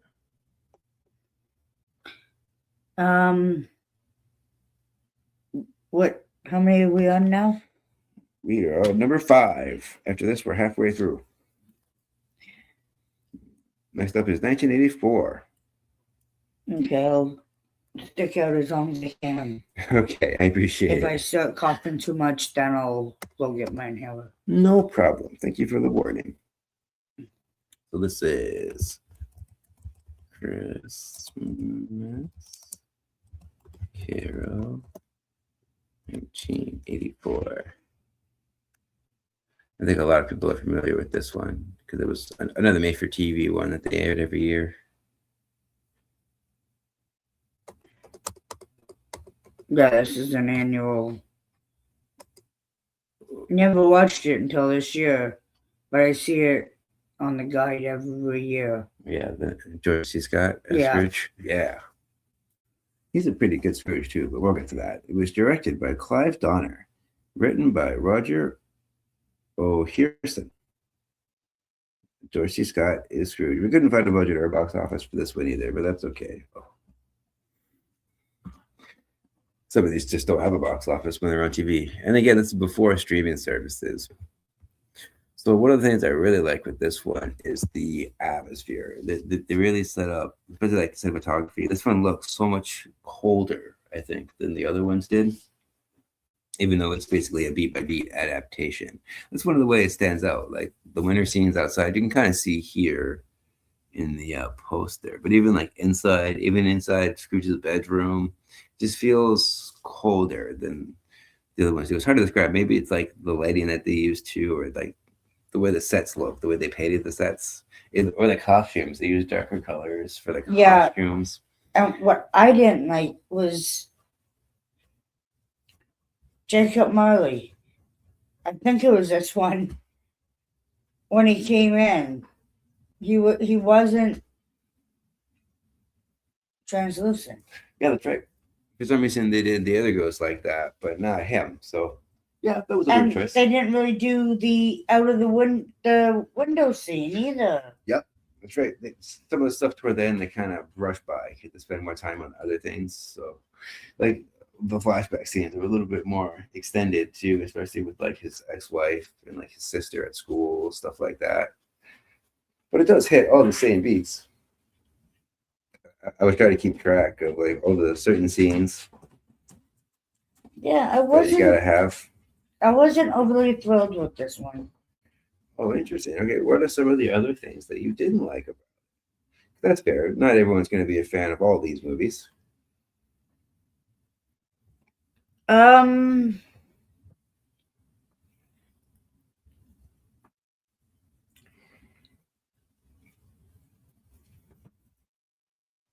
Oh, I can't even think right now. No problem. Sorry, folks. My medication is kicking in. No problem. The wheel's turning, but there's no hamster in the wheel. Yeah.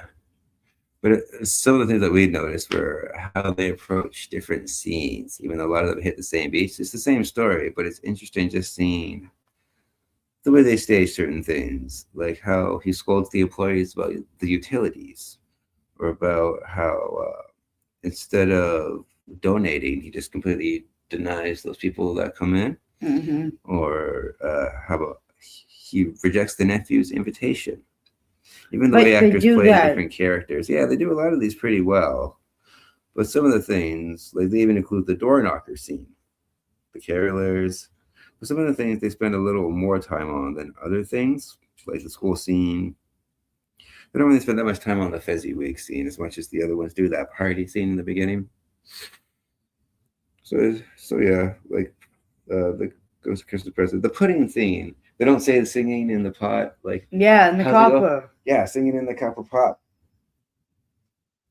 And then like the niece's party, they don't spend a whole lot. Not niece, the nephew. I don't know why I wrote niece, but the nephew's party, they don't spend a whole lot of time at the nephew's party, or even like the Christmas yet to come. That felt to me that felt a little rushed too. Yeah, absolutely. But I do like his acting in this. I don't think he's a bad Scrooge by any means. It's just the story structure, the pacing. This one's a little bit shorter, I think. And this one came out in 84? Yeah. So technology was getting a little bit better as far as filmmaking goes. So I do like some of the effects when the ghosts are translucent. But yeah. It's too bad it's a ghost. It's supposed to be translucent. Yeah.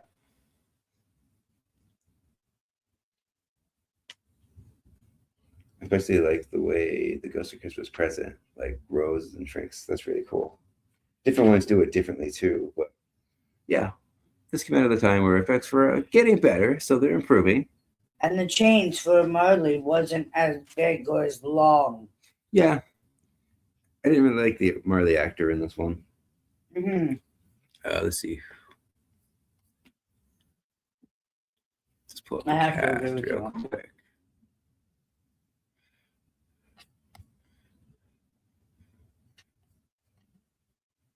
So as you can tell, this one isn't our favorite, but I think it's still worth watching. And from a technical standpoint, it's not a bad film. It's a pretty good version. To answer your question, it's an hour 40 minutes. They're not really all as long as most others are.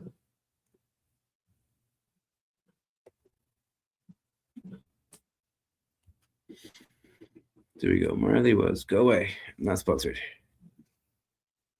Frank Finley was Marley in this one. I really like the Ghost of Christmas Present in this one, though. Edward Woodward. So I want to mention that one. This one had the creepy Tiny Tim, the one with the really bad makeup. Oh yeah. And the dark eyes. Oh goodness. He was definitely scary. Kind of look like the kid from The Omen. Watch out. Here's the Ghost of Christmas Present. I really like how he portrayed him. If I get the words to go away, there we go. Now you're asking too much, aren't you? Oh, no, and the atmosphere is really good, like I was saying before. But yeah, this one's not perfect. It does kind of stretch things out. It rushes things that shouldn't be rushed, and then rushes things, but it stretches things that shouldn't be stretched. Thank you. You're welcome. You knew what I was trying to say. I did. So I think that pretty much covers this version. Mm-hmm. Anything else to add? No. Cool. And again, this one was on YouTube. A lot of them are on YouTube. So if you just go to YouTube and search A Christmas Carol, you can pick your version. And you never know, one of them might become your favorite. Yep. The next one is a very different adaptation, but it's one that I grew up with. And did you grow up with it too? I assume so. I'm talking about Scrooged.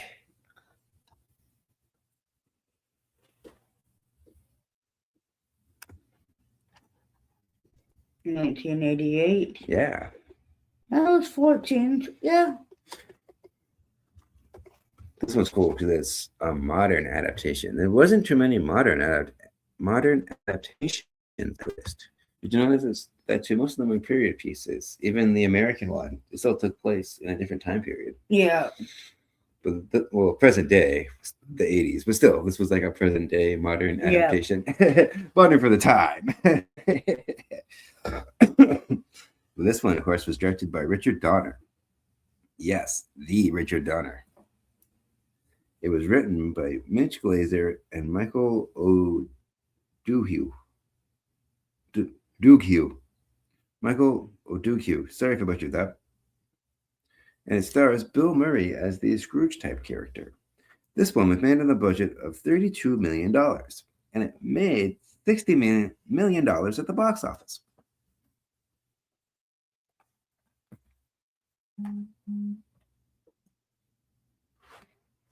So one of the standouts in this one, of course, is Bill Murray's performance. I think this is one of his best performances, aside from like Ghostbusters.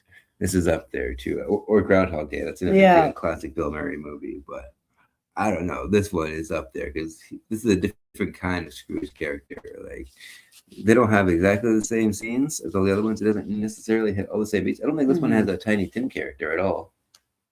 Let's kind of omit that. No, I don't think it does. No, they have the love interest instead with I don't want to say that girl, but one moment, please. Well, this one's more about the love interest because not the lost love like the other ones do. Go away. They usually have the breakup scene with the wife, and then she moves on. But this one, he finds love. Where's the cast? Did I miss it? I missed it. Stars. Karen Allen's the actress, but it's Claire. Claire, that's her name. Yeah. Go with. Not sponsored. And then Frank Cross is the Scrooge type character. That's right. This was funny because it's kind of meta in a way that he's overworking them. He's making them work on Christmas Eve to air a live broadcast of A Christmas Carol. So kind of add that extra layer. I guess they were trying to do that in the American Christmas Carol with the book, but it didn't go anywhere. No. He read it and then he showed up, and that was it. It never mentioned. He didn't even read the whole thing. He read a couple of paragraphs. Yeah.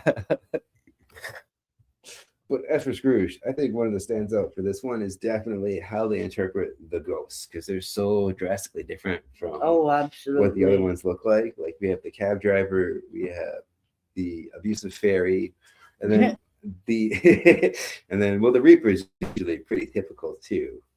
But that's one of the things that I love. I love the ghost, especially when it goes to Christmas present. It's a toaster. Even the original ghost that came to warn him. Oh, the Marley type ghost. Yes. Yes. That was very different too, but it was cool. It was an interesting take on Marley. Mm-hmm. All of them are very interesting. But it was a really good choice. It was a great decision for them to do that. I agree. It doesn't always have to be a direct adaptation. And this is why. Be creative. Make it your own version. Yeah. Yeah. I'm all for being creative, but don't change it to the point where it's unrecognizable. Like they're not trying to be woke. They're just trying to have the same basic, wholesome message about Christmas. That's what it's really all about. Yeah. It's super cynical too. Like at the beginning, I think this is probably one of the more cynical Scrooges because it's more modern, right? Like he grew up in the 50s, and his father didn't treat him very well. There's the whole scene with the meat. That's really sad. And this one I think it was veal, wasn't it? It was veal. Yeah, that's right. He's 4 years old. I don't want to hear excuses. Like the whole thing. I love the cab driver. He was hilarious. Yeah. Like this is definitely. If you're little, it might scare you. Oh, yes. But as an adult, it's more comedy than horror. Like it really is quite a funny movie. Yeah, this one doesn't lean into the horror as much as some of the other ones do. Yes. Because some of the other ones, they did scare me as a kid. And some of the ones we're going to talk about scared me as a kid too. Even this scene in the elevator, that scared me. Yeah, I would suggest as a parent, watch it first and see what you think. Oh, yeah. See if it's something that you think is too much for your child or if your child can handle it. Because movies were rated differently. Back then, they were rated differently too. So, like, a PG movie was different than a PG movie now. Really? Yeah. Gremlins is the reason why we have a PG-13 rating. And that was before this. Yeah. So a PG movie can get away with a lot more. This is why PG movies were more scary, like Ghostbusters, like Labyrinth, things like that. Like there's really scary scenes with some of those puppets and the claymation they use. You're going to have to excuse me so I can let him out. Sure. So that's just some of the reasons why I like Scrooged. There's a running gag too. It's so random. It's about Mary Lou Retton playing Tiny Tim. So I guess that's their version of Tiny Tim. But there's no in his life, there's no character like that. It's just it's cool how they reinterpret it. It's not a direct adaptation. It's more of a reinterpretation. And I'm all for artistic, creative freedom to a point. I mean, they don't try to make it woke. They don't take themselves too seriously. They have this satirical look at the same tale they try to tell, and that's cool too. It looks inward. And then the Cratchit character is this lady. I feel bad for not knowing her name. But even her, his assistant, that's always there. Oh, I missed it. Oh, there's the cast. What is her name? Well, first of all, Carol Kane is the Ghost of Christmas Present. She is probably the standout of the whole movie. She's hilarious. She's just as funny, if not funnier, as her performance as Princess Bride. Yeah. I think she's funnier in this. She's hilarious. And then where is...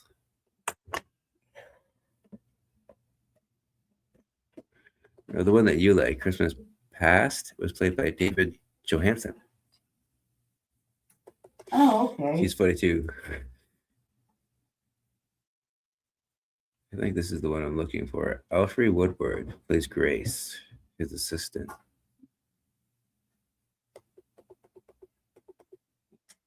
Yeah, that's got to be her. She's an essential part of the story too. Oh yeah, that's her. That's what I'm thinking of. Go away, not sponsored. Alfre Wood.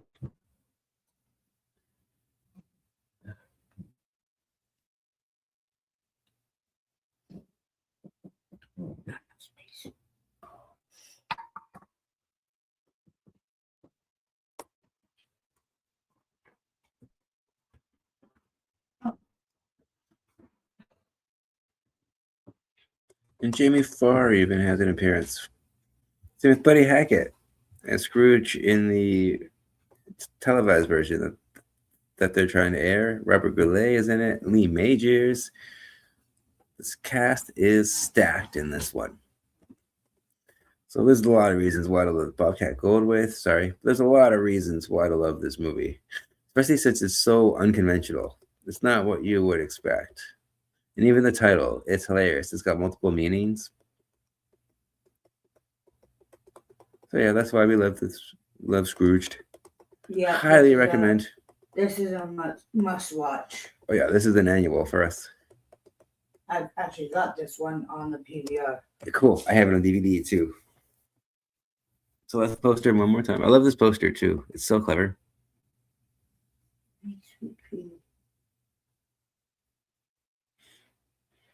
I'd even argue a movie like this probably wouldn't get made today. It wouldn't be the same. Oh no. It wouldn't be like that. Oh my goodness. Controversial. So cynical and dark.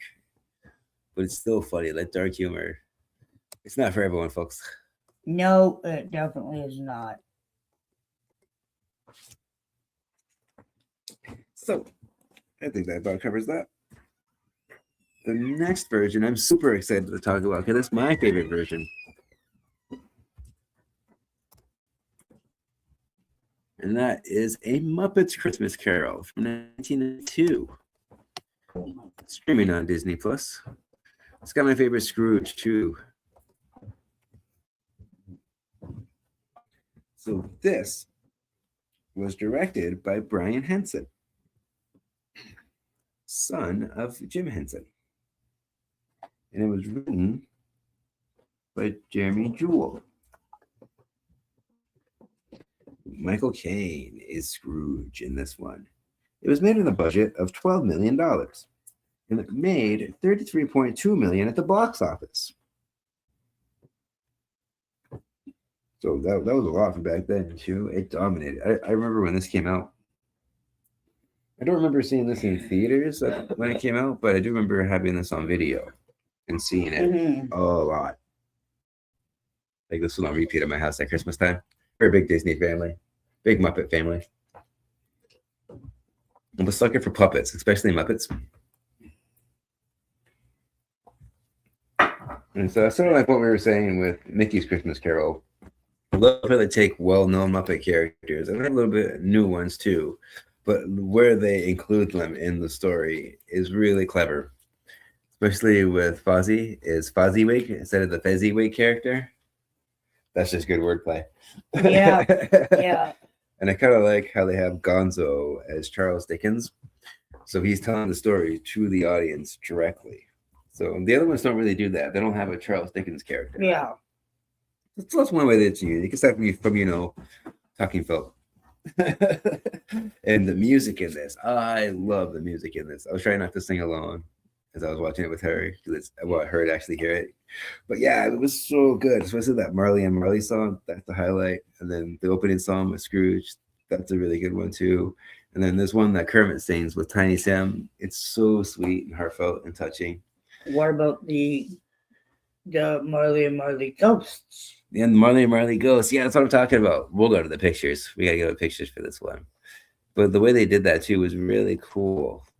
Like they suspended them on wires or something like that, and then they made them all see through.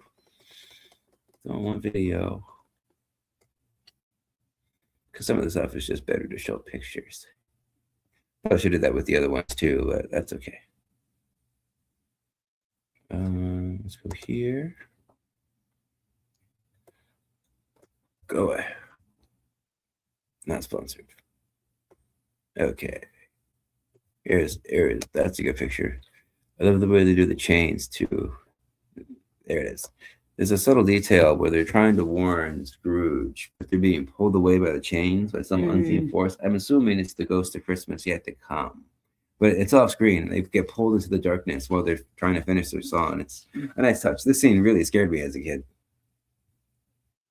But yeah, the chains are really cool. I like how they have the lockbox as a puppets too, and they sing along. It's like the chorus in the background. And it was really clever to use these two characters. They couldn't pick one, so they thought, screw it, let's throw both of them in there because they work better together.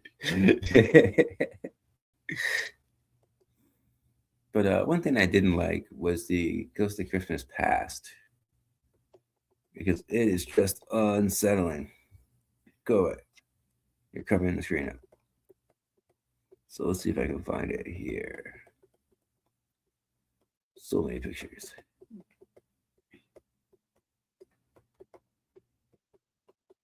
There's good old Mr. Scrooge. Oh, here's a better picture. A little closer. It's subtle, but you can see through them. They are transparent. And the way the chains that one look. is for sure. Yeah. It's pretty cool. I just love the way they covered old special effects. There it is. Oh, look how creepy that is. It's like one of those porcelain dolls or whatever. But it is pretty cool how they filmed this. They put it in like a fish tank with a green screen behind it, and they let it float in the water. That's how it looks like it's flying like that.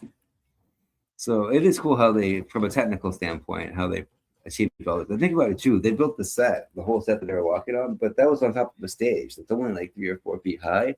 So you got all these puppeteers crushed underneath the set while they were trying to act and all these things. So it's, well, I love the way like it's edited too, because they got the wide shots and the close-ups. So they have to do so many takes in order to have all these different like viewpoints. It's just something like this would have took so long to make, and I really appreciate the craftsmanship. This is true filmmaking right here. Like this is movie magic at its best. Talk about a magical movie. And then I love Christmas Present. I just saw him. There we go. He's got one of the best songs too. What is this? Talking about blue screen. Blue screen. Gonzo and Rizzo, the classic duo. Oh, it was an ad. Okay. But yeah. I put a clip of this on in the video for, as well, the commercial for this episode. So if you want to hear it, you can watch it. And I got a clip of that Marley song too. It's really cool. Do you have anything else to add about A Muppet Christmas Carol? Myself, I wasn't a huge fan of this one. Really? Tell me more. But I liked the fact that they brought back some of the old characters from when I was growing up. From the original Muppet Show, you mean? Yes. Yeah, totally. Animal.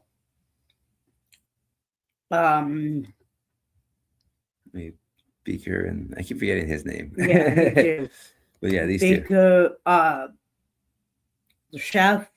The Swedish chef, yeah. Let's kind of flip through some of these.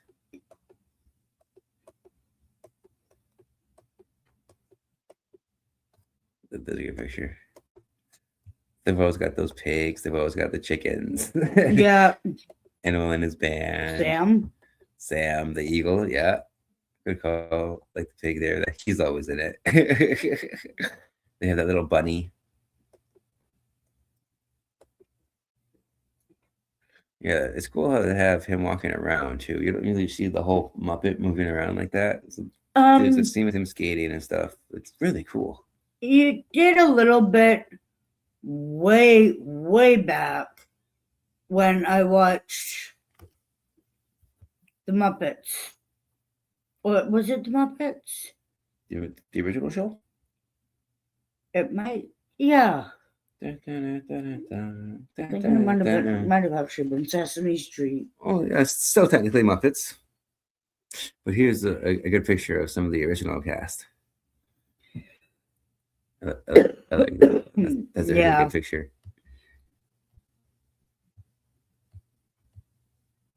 That's a cool picture too. Michael Caine. There's the puppets. That's what I was talking about. They have the set. Yeah. And I like how he treats the Muppets like they're actual actors. He's not acting like he's acting with Muppets. He's acting like he's in a straight up adaptation. Yeah. And they do make variations. But that scene with Tiny Tim dying in this one is so heartbreaking. Maybe because it's a little felt frog, but hey. I'm a sucker for puppets, what can I say? So that's just a few of the reasons why this one is my favorite Christmas Carol version. This was my childhood. I really like him as Scrooge too, because I think he really captures the essence of that grouchiness. Not just grouchiness too, but to me, Scrooge needs to be a real jerk to have that change be believable. Because it's one thing if he's like, yeah, he's kind of mean, kind of a bully, but then it's that Scrooge level. Like, there's the whole reason that became part of like pop culture. Like, don't be a Scrooge. You know what I mean? Like, don't, or like bah humbug and stuff. Even if you don't know a Christmas Carol, you probably are familiar with like Ebenezer Scrooge or that phrase bah humbug. How many times have I said bah humbug this year? Yeah, and now we know what it means. I never knew what it meant before. Yeah.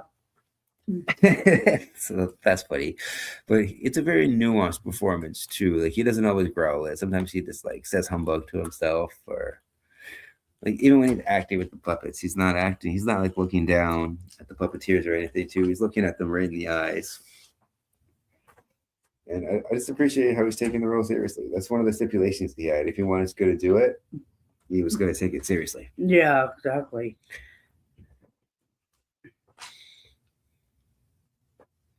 So some of the other reasons why I like his version is that redemption. You can really feel it too, especially when he sees the Tiny Tim funeral or like his own grave. I really like how they depict the ghost of Christmas yet to come in this one.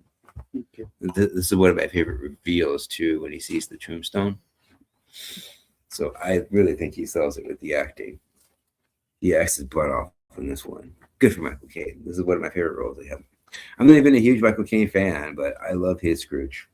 So that's my little spiel. Do you have anything else to add about A Muppet Christmas Carol? No. Cool. Moving right along. Wait, let's check back at the chat real quick. Do we have any comments? No comments. That's cool. Nobody talking today. No, nobody talking today. But that's okay. It's all about the spirit of Christmas, right? Absolutely. The next one is another one that I think is really good. This is the 1999 version. It might not be as well known. Correct me if I'm wrong in the comments below. 1999.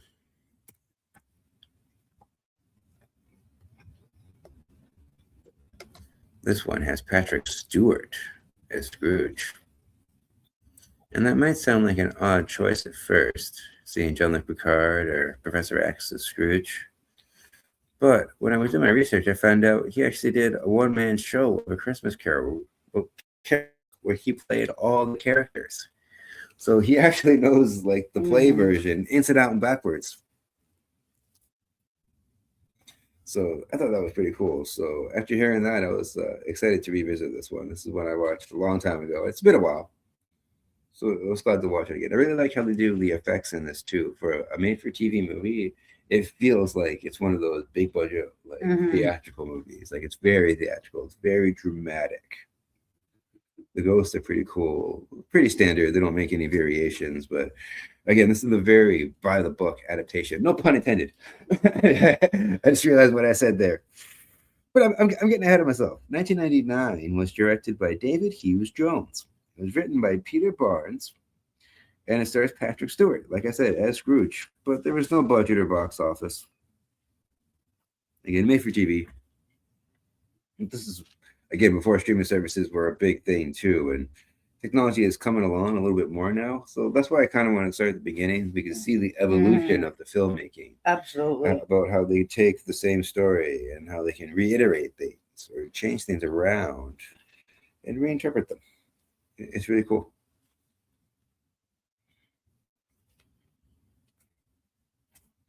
So one thing I like about his Scrooge is that he's really good at capturing that whole arc too. Like you can see that versatility in the transition. This is another really good adaptation. And I like the different ways that his interactions with the ghost are really funny too, because it's very unique to Patrick Stewart. Like the way he answers things is like so Patrick Stewart.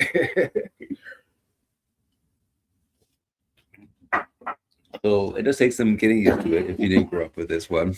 It's another one. I couldn't find it anywhere else but on YouTube. So you can watch it for free.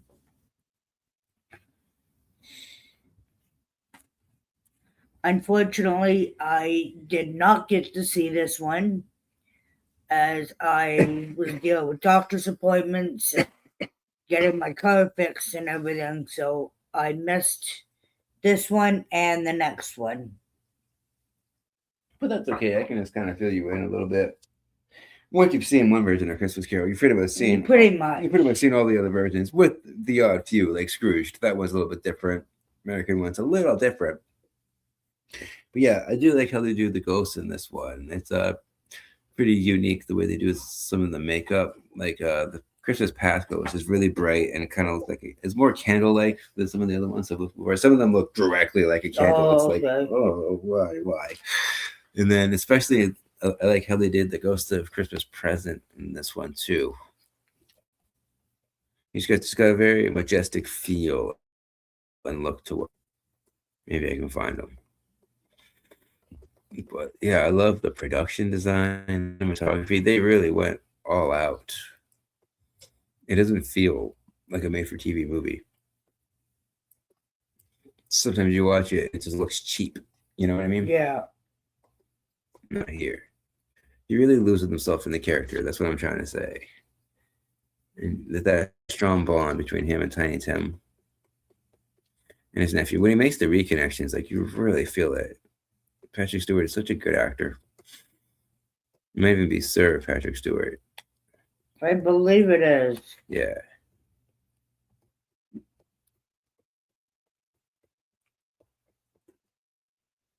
Yeah, I like how they did the Ghost of Christmas Yet to Come. The way they did the eyes inside. Some of them have the eyes, some of them don't. That's creepy. I kind of like it better with the fire eyes. Yeah, that's cool. And the way that it the grave. This is Tiny Tim's death, I think.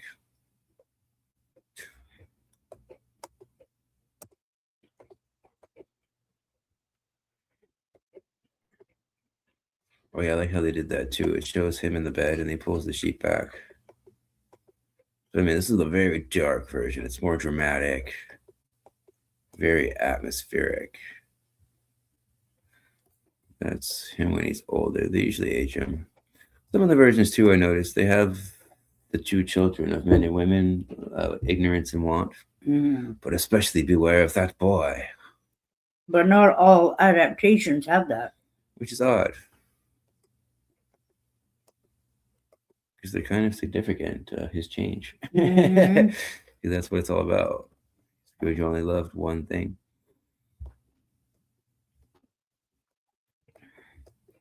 Of course, they're not going to tell me that's Kraken's family. Oh, there it is. Ghost of Christmas Present.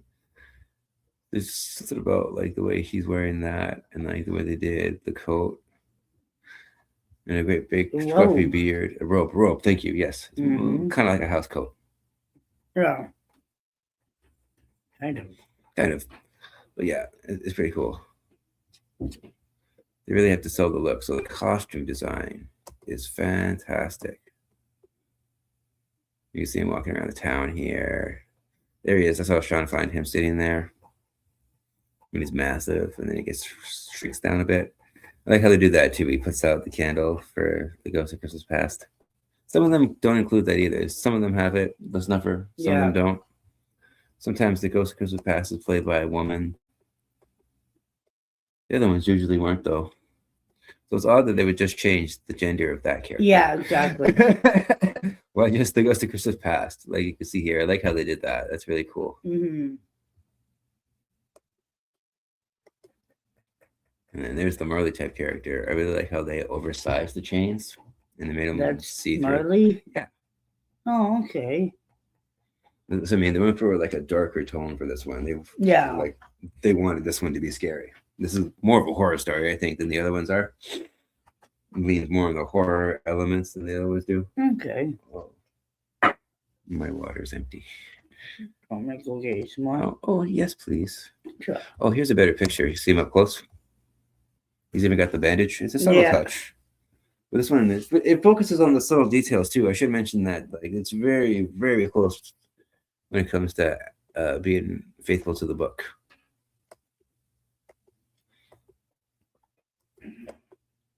I'm trying to find the grave scene. Maybe they won't have it. But there it is. Yeah, they have all these fog machines. It's so foggy. It reminds me of like the 30s or the 40s with the werewolf fog, the way they used to do it, like the Universal movies. So I think that's why I like it too. There's a lot of old school filmmaking techniques, and it really brings it back to that gothic horror from like the Universal movies.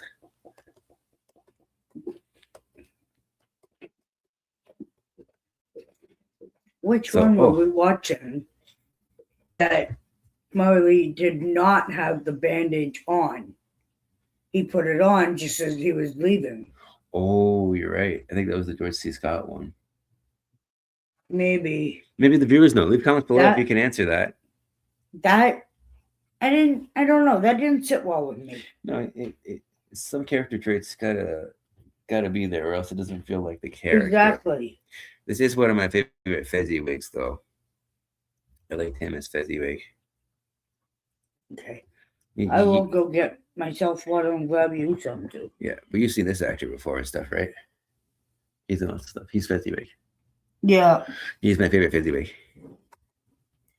I can't think of his name, but he's in a ton of movies. I'll find out right now.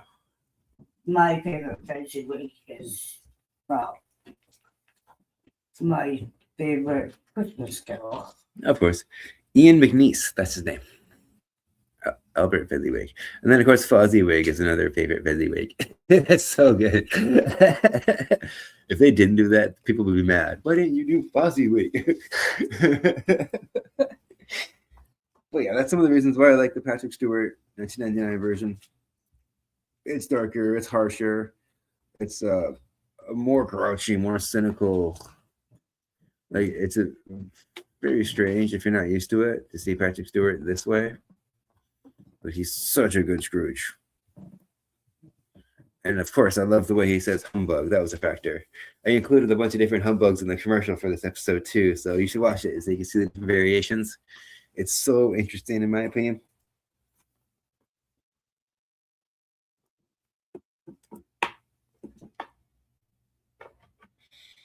So, that's about everything I think I have to say about A Christmas Carol 1999. Highly recommend. Oh, wait. Okay. Let's get out of this. Let's just check to see if there's any comments yet. Nope, no comments. That's okay. Moving on. We got a couple more left. 2 more to be exact.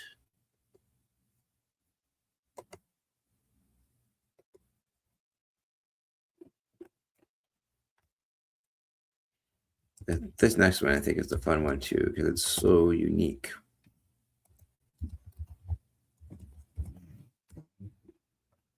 This is the 2004 version. And I might be biased because I love Kelsey Grammer. He's great in everything. But he's a phenomenal singer, in case you didn't know.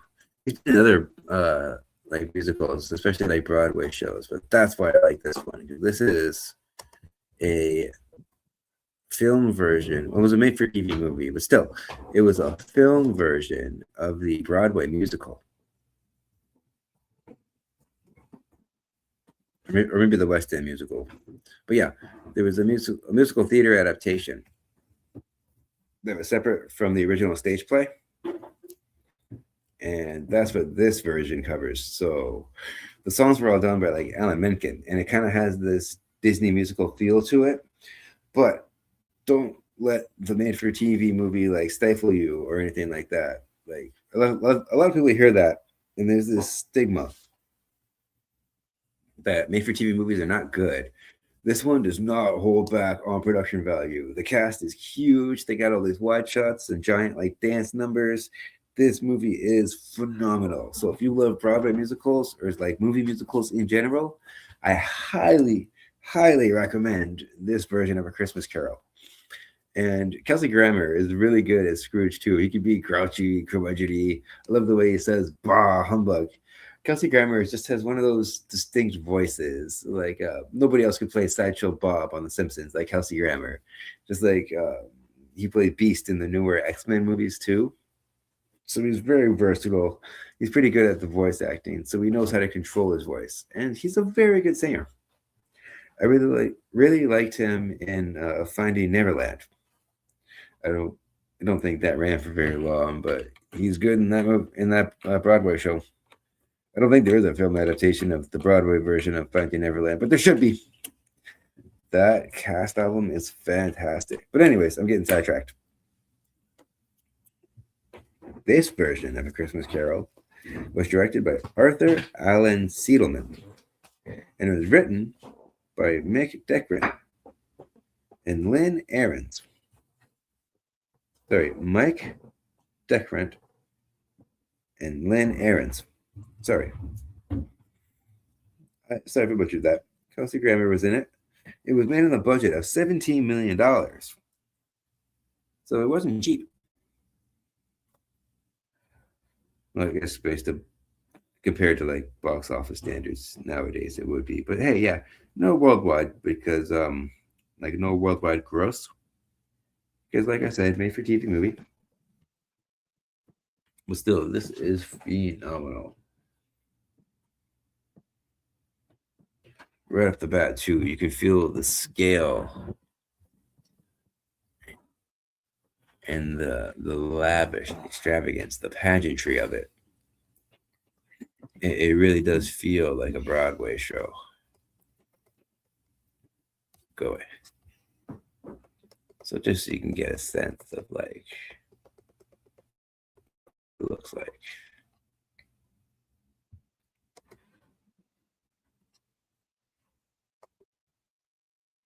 I like the Scrooge makeup too. The hair is a nice touch.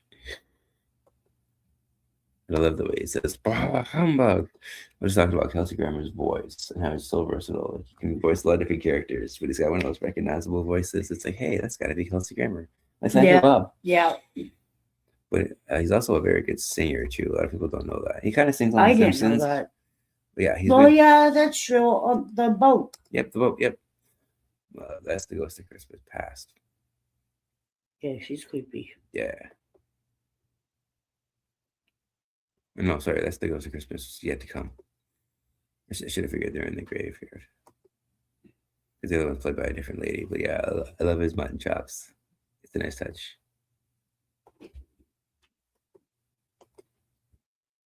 Yeah, that's the Ghost of Christmas Present. There he is. Cratchit's house. The toast that the wife protests. Here's all the major ones. There's the Ghost of Christmas Present. I'm not sure if I like this version so much. Not because the actor that plays them, it's just the way this looks. The way that the costume looks. I do like the actor. He was in Rent, and he's really good in that. Okay. He's a very good singer. He's got 2 songs of this one. The other spirits only have 1 song. He has 2. But yeah, you can see here the stage. I'm trying to show the size of this, the sense of the scale. This is the part where you walked in on. Even the coat. I don't know. It's something about the coat doesn't look right. The coat doesn't look right. I don't like the costume. The throne. Something's off about it.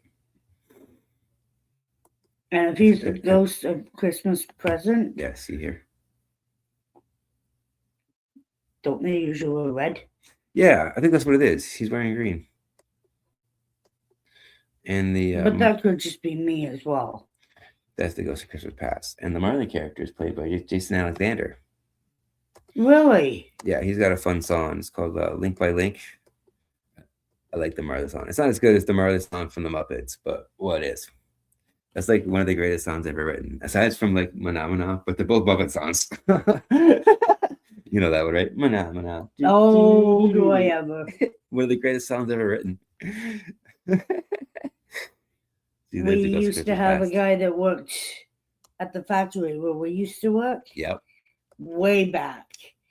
And he would quite often, in the middle of production, he just burst out singing that song. And of course, the whole department, roomies, would just burst out laughing because that was him.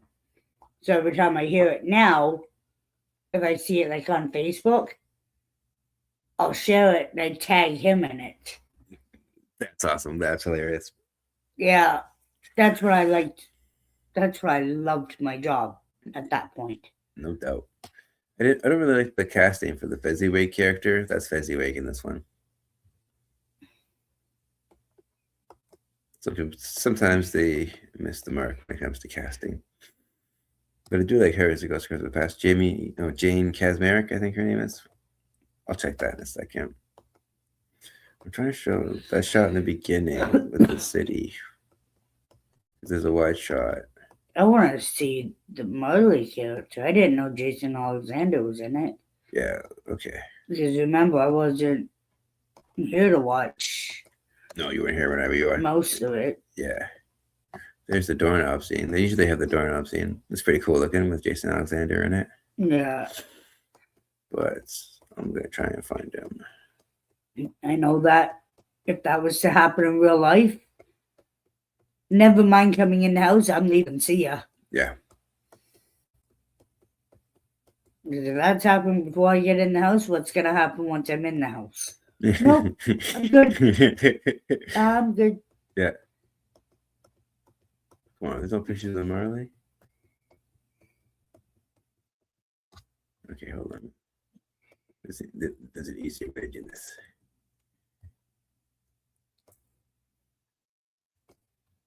Let's filter it out. Let's find Jason Alexander.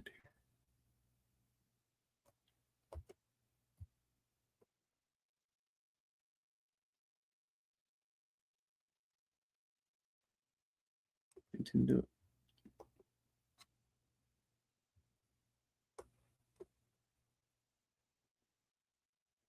Dude, still great.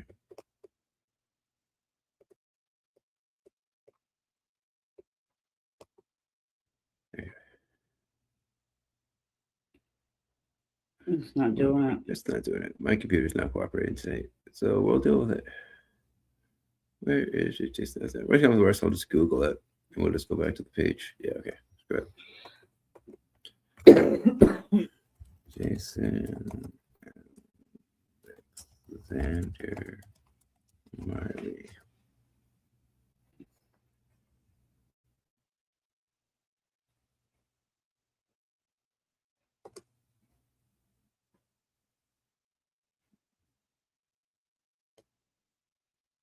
Where is he in the movie?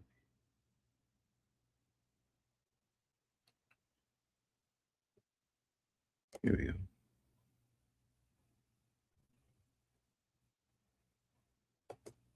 Oh, no. View image. Come on. Work with me. There we go. That's not a good picture, though. Maybe I can get a close up. But that's basically it. They got the oversized change, the black boxes. Oh, wow. He's got the super big wig. He's got the bandage around his head. No, obviously we need a big wig. No offense to Jason Alexander. I like his characters, but not exactly known for his hair. Yeah.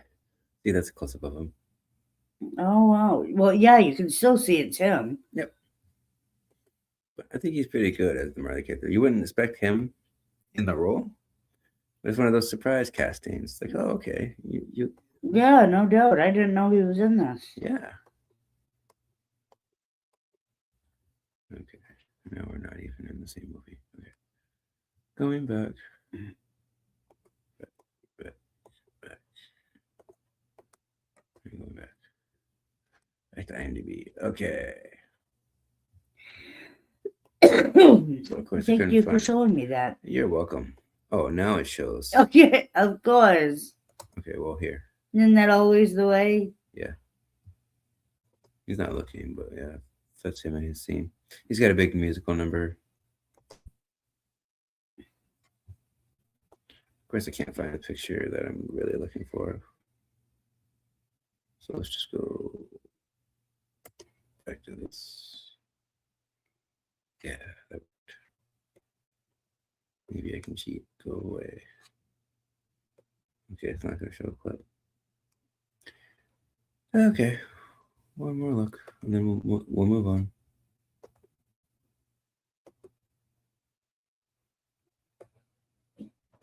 Go away. Here's a good sense of scale. You can see, I'm just trying to show the massive sets. And Yeah. All the extras that they have.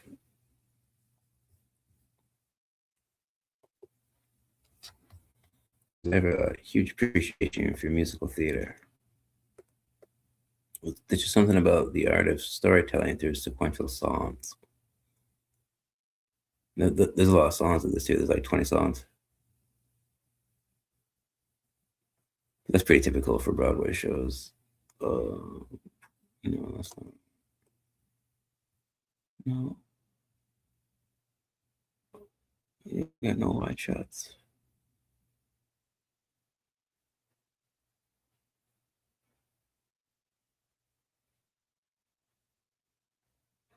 Of course, you got the nephew character, the Cratchit character. Okay. You can kind of see the set behind this guy. Like, I don't know if they built these sets or what, but massive sets. They might, because I know in the 1951 Alistair Sim version, all the sets were built. But then again, they didn't have the technology that we've got today. Exactly. So I think that pretty much covers this version of A Christmas Carol. Again, this was 2004. And I watched this one on YouTube, so you can stream it if you want to for free. So that only leaves us with one more left. This is the most recent version that we watched. It's called Spirited. If I can type, because my cursor wasn't showing up. There we go. This one's more loosely based on it, but it's interesting because it's a reinterpretation. You don't always have to follow the same playbook.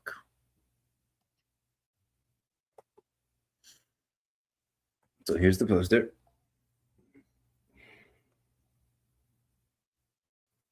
This was directed by Sean Anders and was written by Sean Anders, John Morris, and Charles Dickens. Well, yeah, the adaptation of the book. So Ryan Reynolds is the one who stars as the Scrooge character in this one. And I think that's kind of odd casting. I wouldn't picture him to be like that type of a character. He didn't have a dark side. It's kind of odd.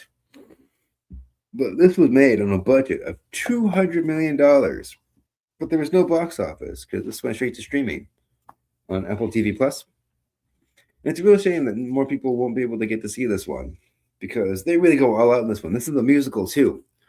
And same thing, they got huge sets. They got lots of extras. I was wondering at first, I'm like, where did all the money go for like this budget for it being so high? But eventually you see it. It's not just because the star power, because there's a stacked cast too. But what did you think about this one? I like the fact that it had Will Ferrell and Ryan Reynolds. Yeah, they have great chemistry. But that's the only thing I like about it. Interesting. What didn't you like about it?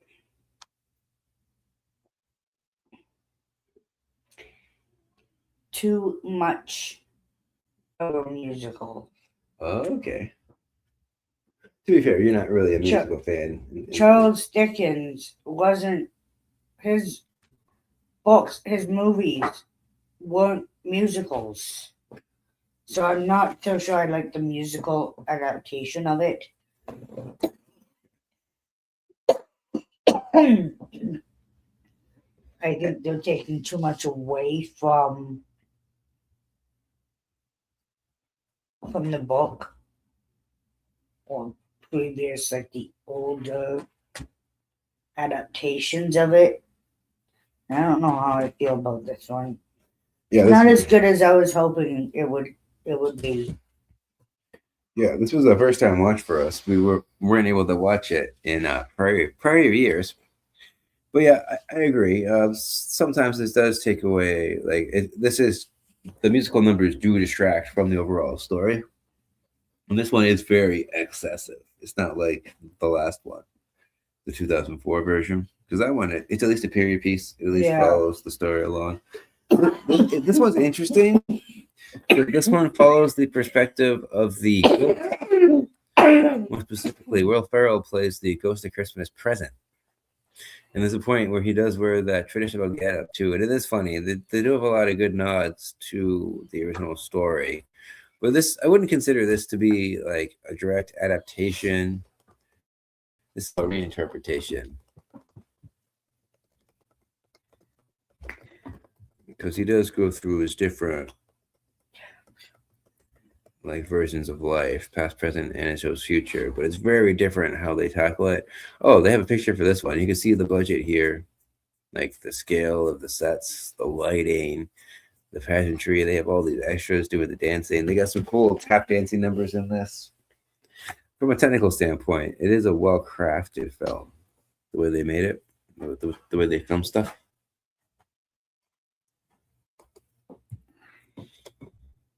Octavia Spencer's good in this too. She's got a really good voice. She doesn't sing enough in movies. She used to be in more musicals.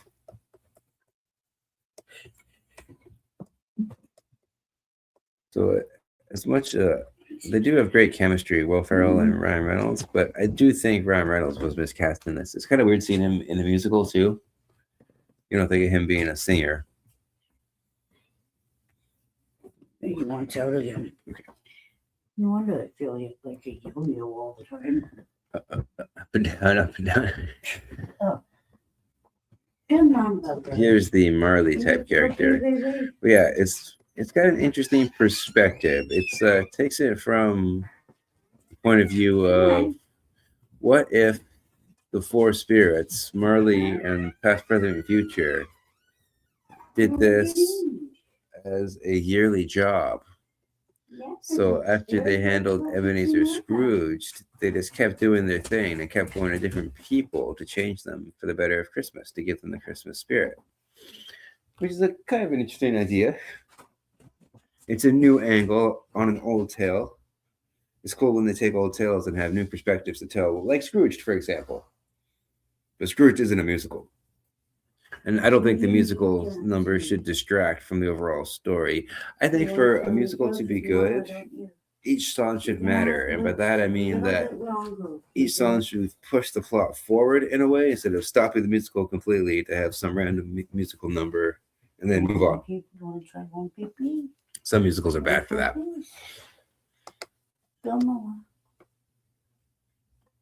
So there's the Ghost of Christmas Future. That's another odd casting choice. They had Tracy Morgan as the Ghost of Christmas Future. So in my opinion, I don't think that character should talk. That should be like the strong, silent type, the straight man between all the like chaos of all the other stuff that's going on. But that might just be me. It's all about preference, right? That's why there's so many different versions and adaptations, because everyone puts their own spin on it, and everyone wants to tell their version of this story,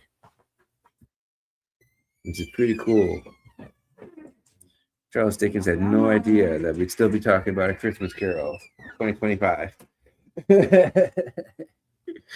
Here's another set with a dance number. So I do give him credit. This should have been released in theaters. This would have been cool to see on a big screen. I mean, the musical numbers, for the most part, like they're told in wide. They're shot in wide shots and they're long takes. So you can really see. There's all three actually. Present, past, present, future. And again, they recast the past ghost to be a female. So it's odd they only do that for the past, not the other versions. There's no real explanation for it.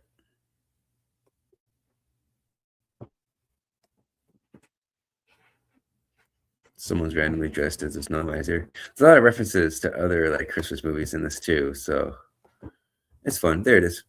He's dressed there as the ghost of Christmas present in the traditional garb. Then there's this odd subplot where he has a love story with Octavia Spencer. So I don't know. I felt like out of place. I felt like unnecessary. Because it takes the focus away from the Scrooge character and it makes it about the ghost. So I don't know. But again, reinterpretations.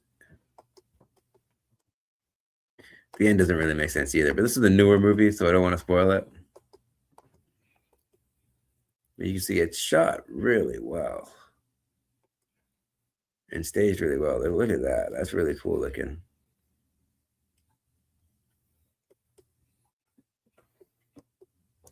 I still think, there's the Marley character doing his thing. He's got some pretty good songs.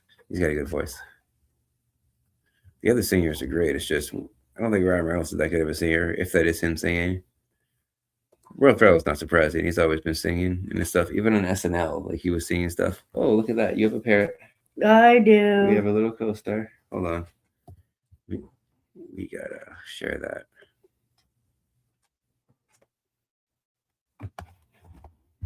We joke that our cat thinks that she's a parrot because she likes to sit on Sabrina's shoulders sometimes. Sometimes. Okay, I'm surprised she didn't jump on your shoulder sooner. But there we go. A little cuteness toward the end of the episode. Oh, okay. That's why I had my shoulders to myself. She was asleep.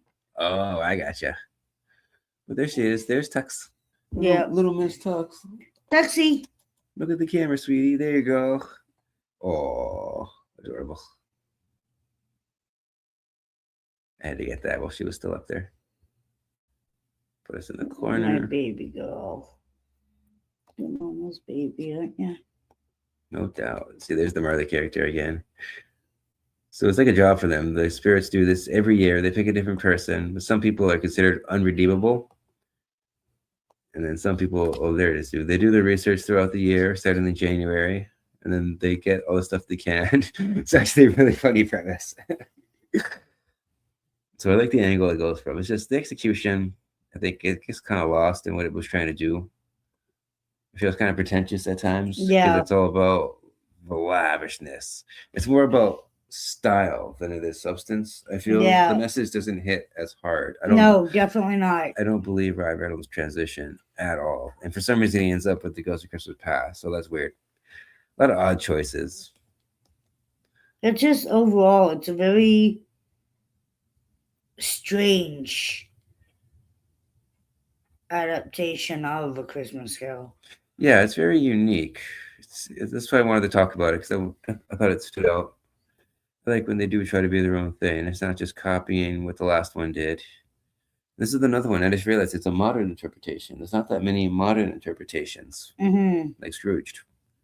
But this is they have that cool scene with the flashlights. For this, then there's another one. They got a bunch of figure skaters to do this huge like dance number on the ice. It's really cool.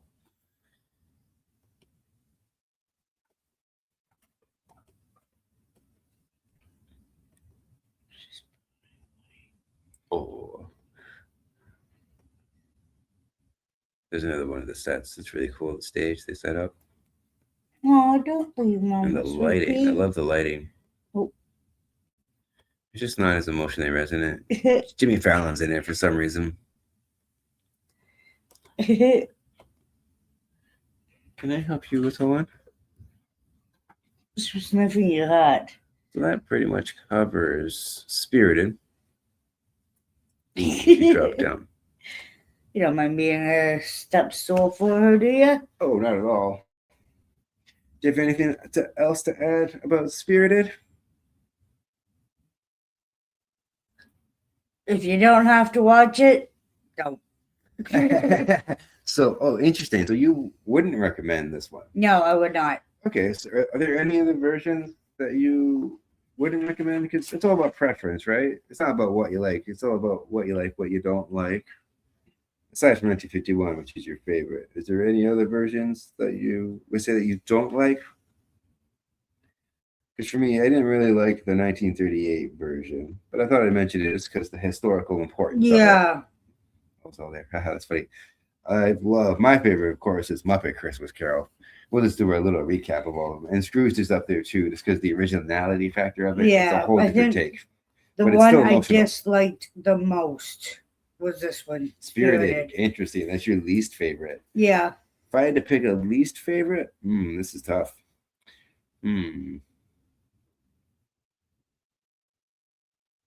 probably have to go with maybe the American Christmas Carol one. Like, it's different, it's cool, but the other ones just stand out so much more. I mean, George C. Scott is iconic. So is like Alistair Sim. Yeah, so I'm not a Chelsea. huge fan of most of these. Yep. But that one is by far, that will be on the top 5 worst Christmas movies for me. You should tell them what you told me before we started rolling the camera about how you feel about different adaptations and how a lot of these were like a first time experience for you. I don't remember what I said. I'm old. Oh, it's okay. I still love you. Before, she was saying how her entire life she just rejected every other version. Oh yeah, I wouldn't watch them because I only liked the Alistair Sim. So most of these, the ones that she did watch, she only didn't watch 2 of them, Patrick Stewart and Kelsey Grammer. But they were first time watches for her. So yeah, I appreciate that you took the time to give them a chance. Yeah. Because there's many different versions for many different tastes. Personally, my least favorite is one that we didn't even talk about. That's the Jim Carrey version. I just don't like that. It was the 2009 version directed by Robert Zemeckis. It is not very good. I didn't like that one at all. Remember that one? Okay, I'll pull it up real quick. I don't like the animation. It came out right after Polar Express, so it had that really creepy like animation. Christmas Carol. Jim Carrey played Scrooge. I can't even spell Christmas, and it has my name in it. 2009. A lot of people grew up with this one, but this one's very hard to watch for me. And I mean, it's literally hard to watch because of the animation. So if you're not familiar, there's even a Dora's Christmas Carol adventure. I didn't know that. I didn't either. I love Dora. So yeah, this one.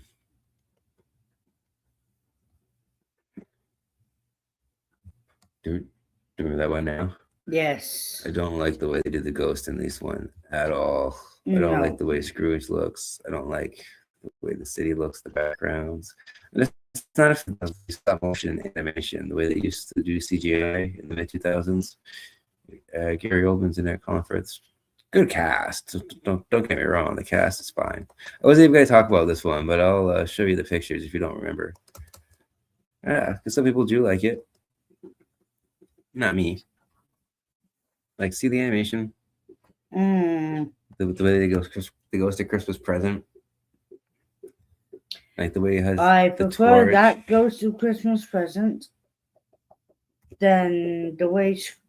I assume that's supposed to be Scrooge. Yeah, that's supposed to be Scrooge. Yeah, I don't like how Scrooge looks. But it is cool how Jim Carrey plays like all the different ghosts. He plays past, present, and future, as well as Scrooge. So 4 different characters. Oh wow! Yeah, give him credit for that. Yeah, definitely.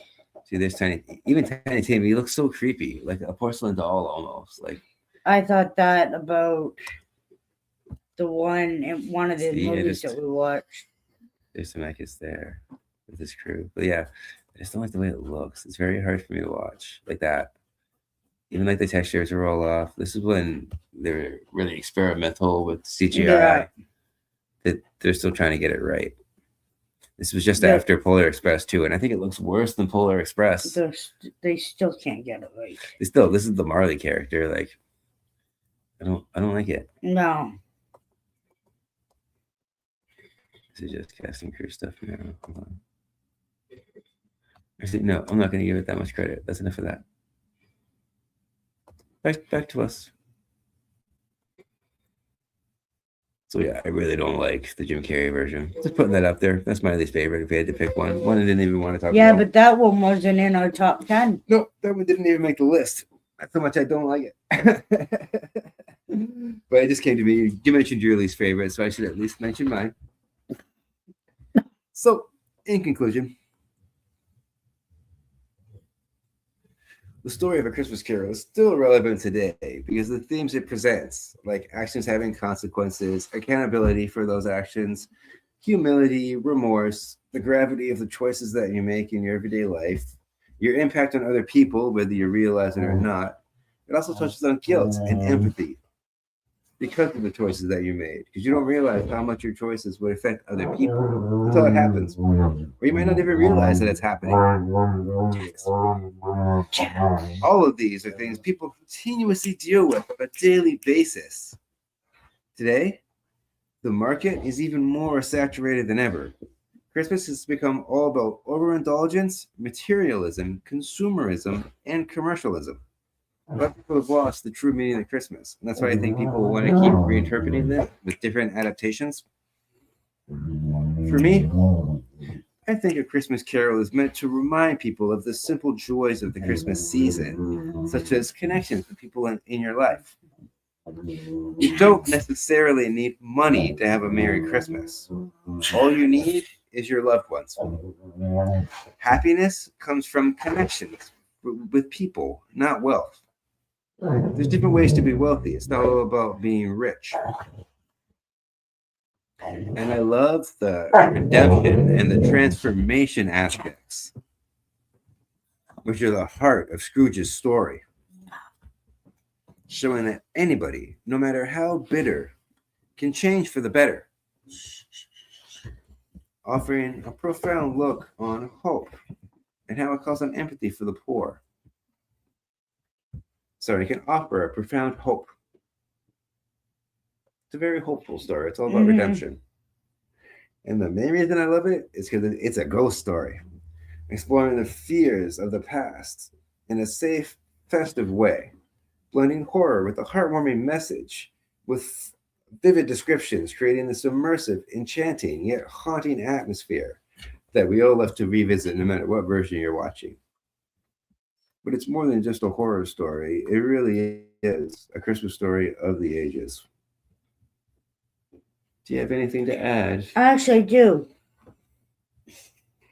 A Christmas Carol, no matter what the version is that you choose to watch, still stands true today with the money aspect, the price of things just going up so nobody can afford it.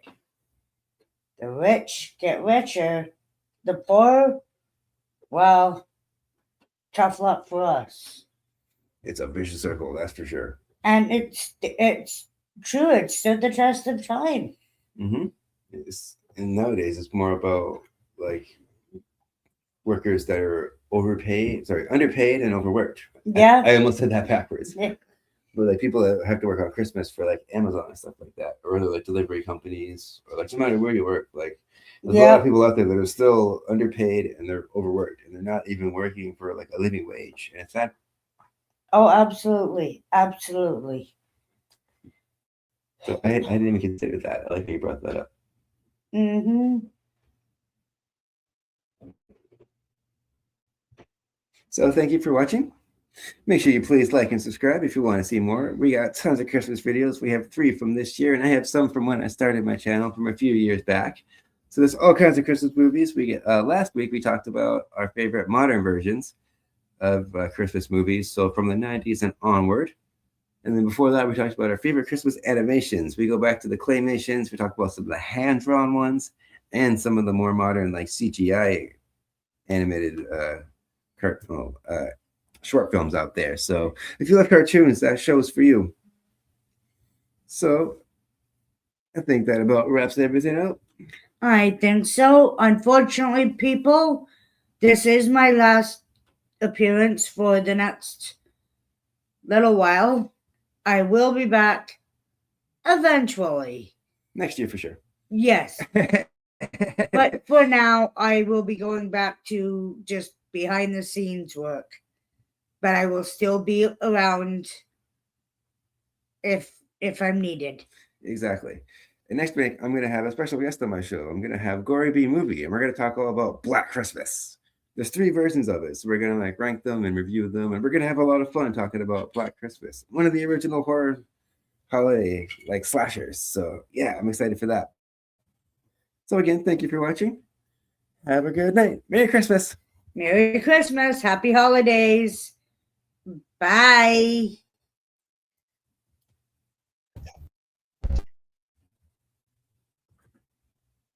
Take 2. So, until next time, I'll see you at the movies.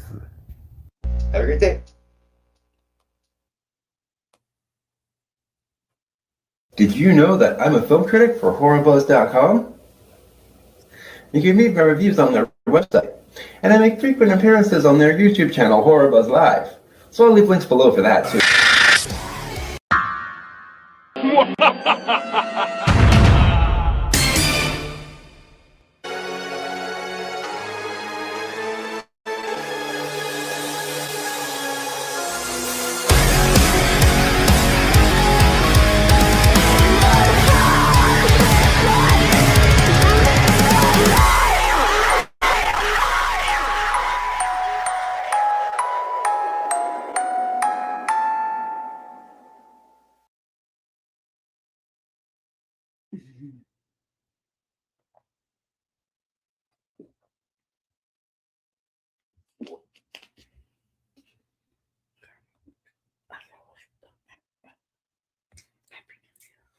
Yep. And remember, no matter which version you watch of A Christmas Carol, this classic tale is sure to give you the Christmas spirit. Merry Christmas. Happy New Year. Merry Christmas. Happy New Year. Bye. Bye.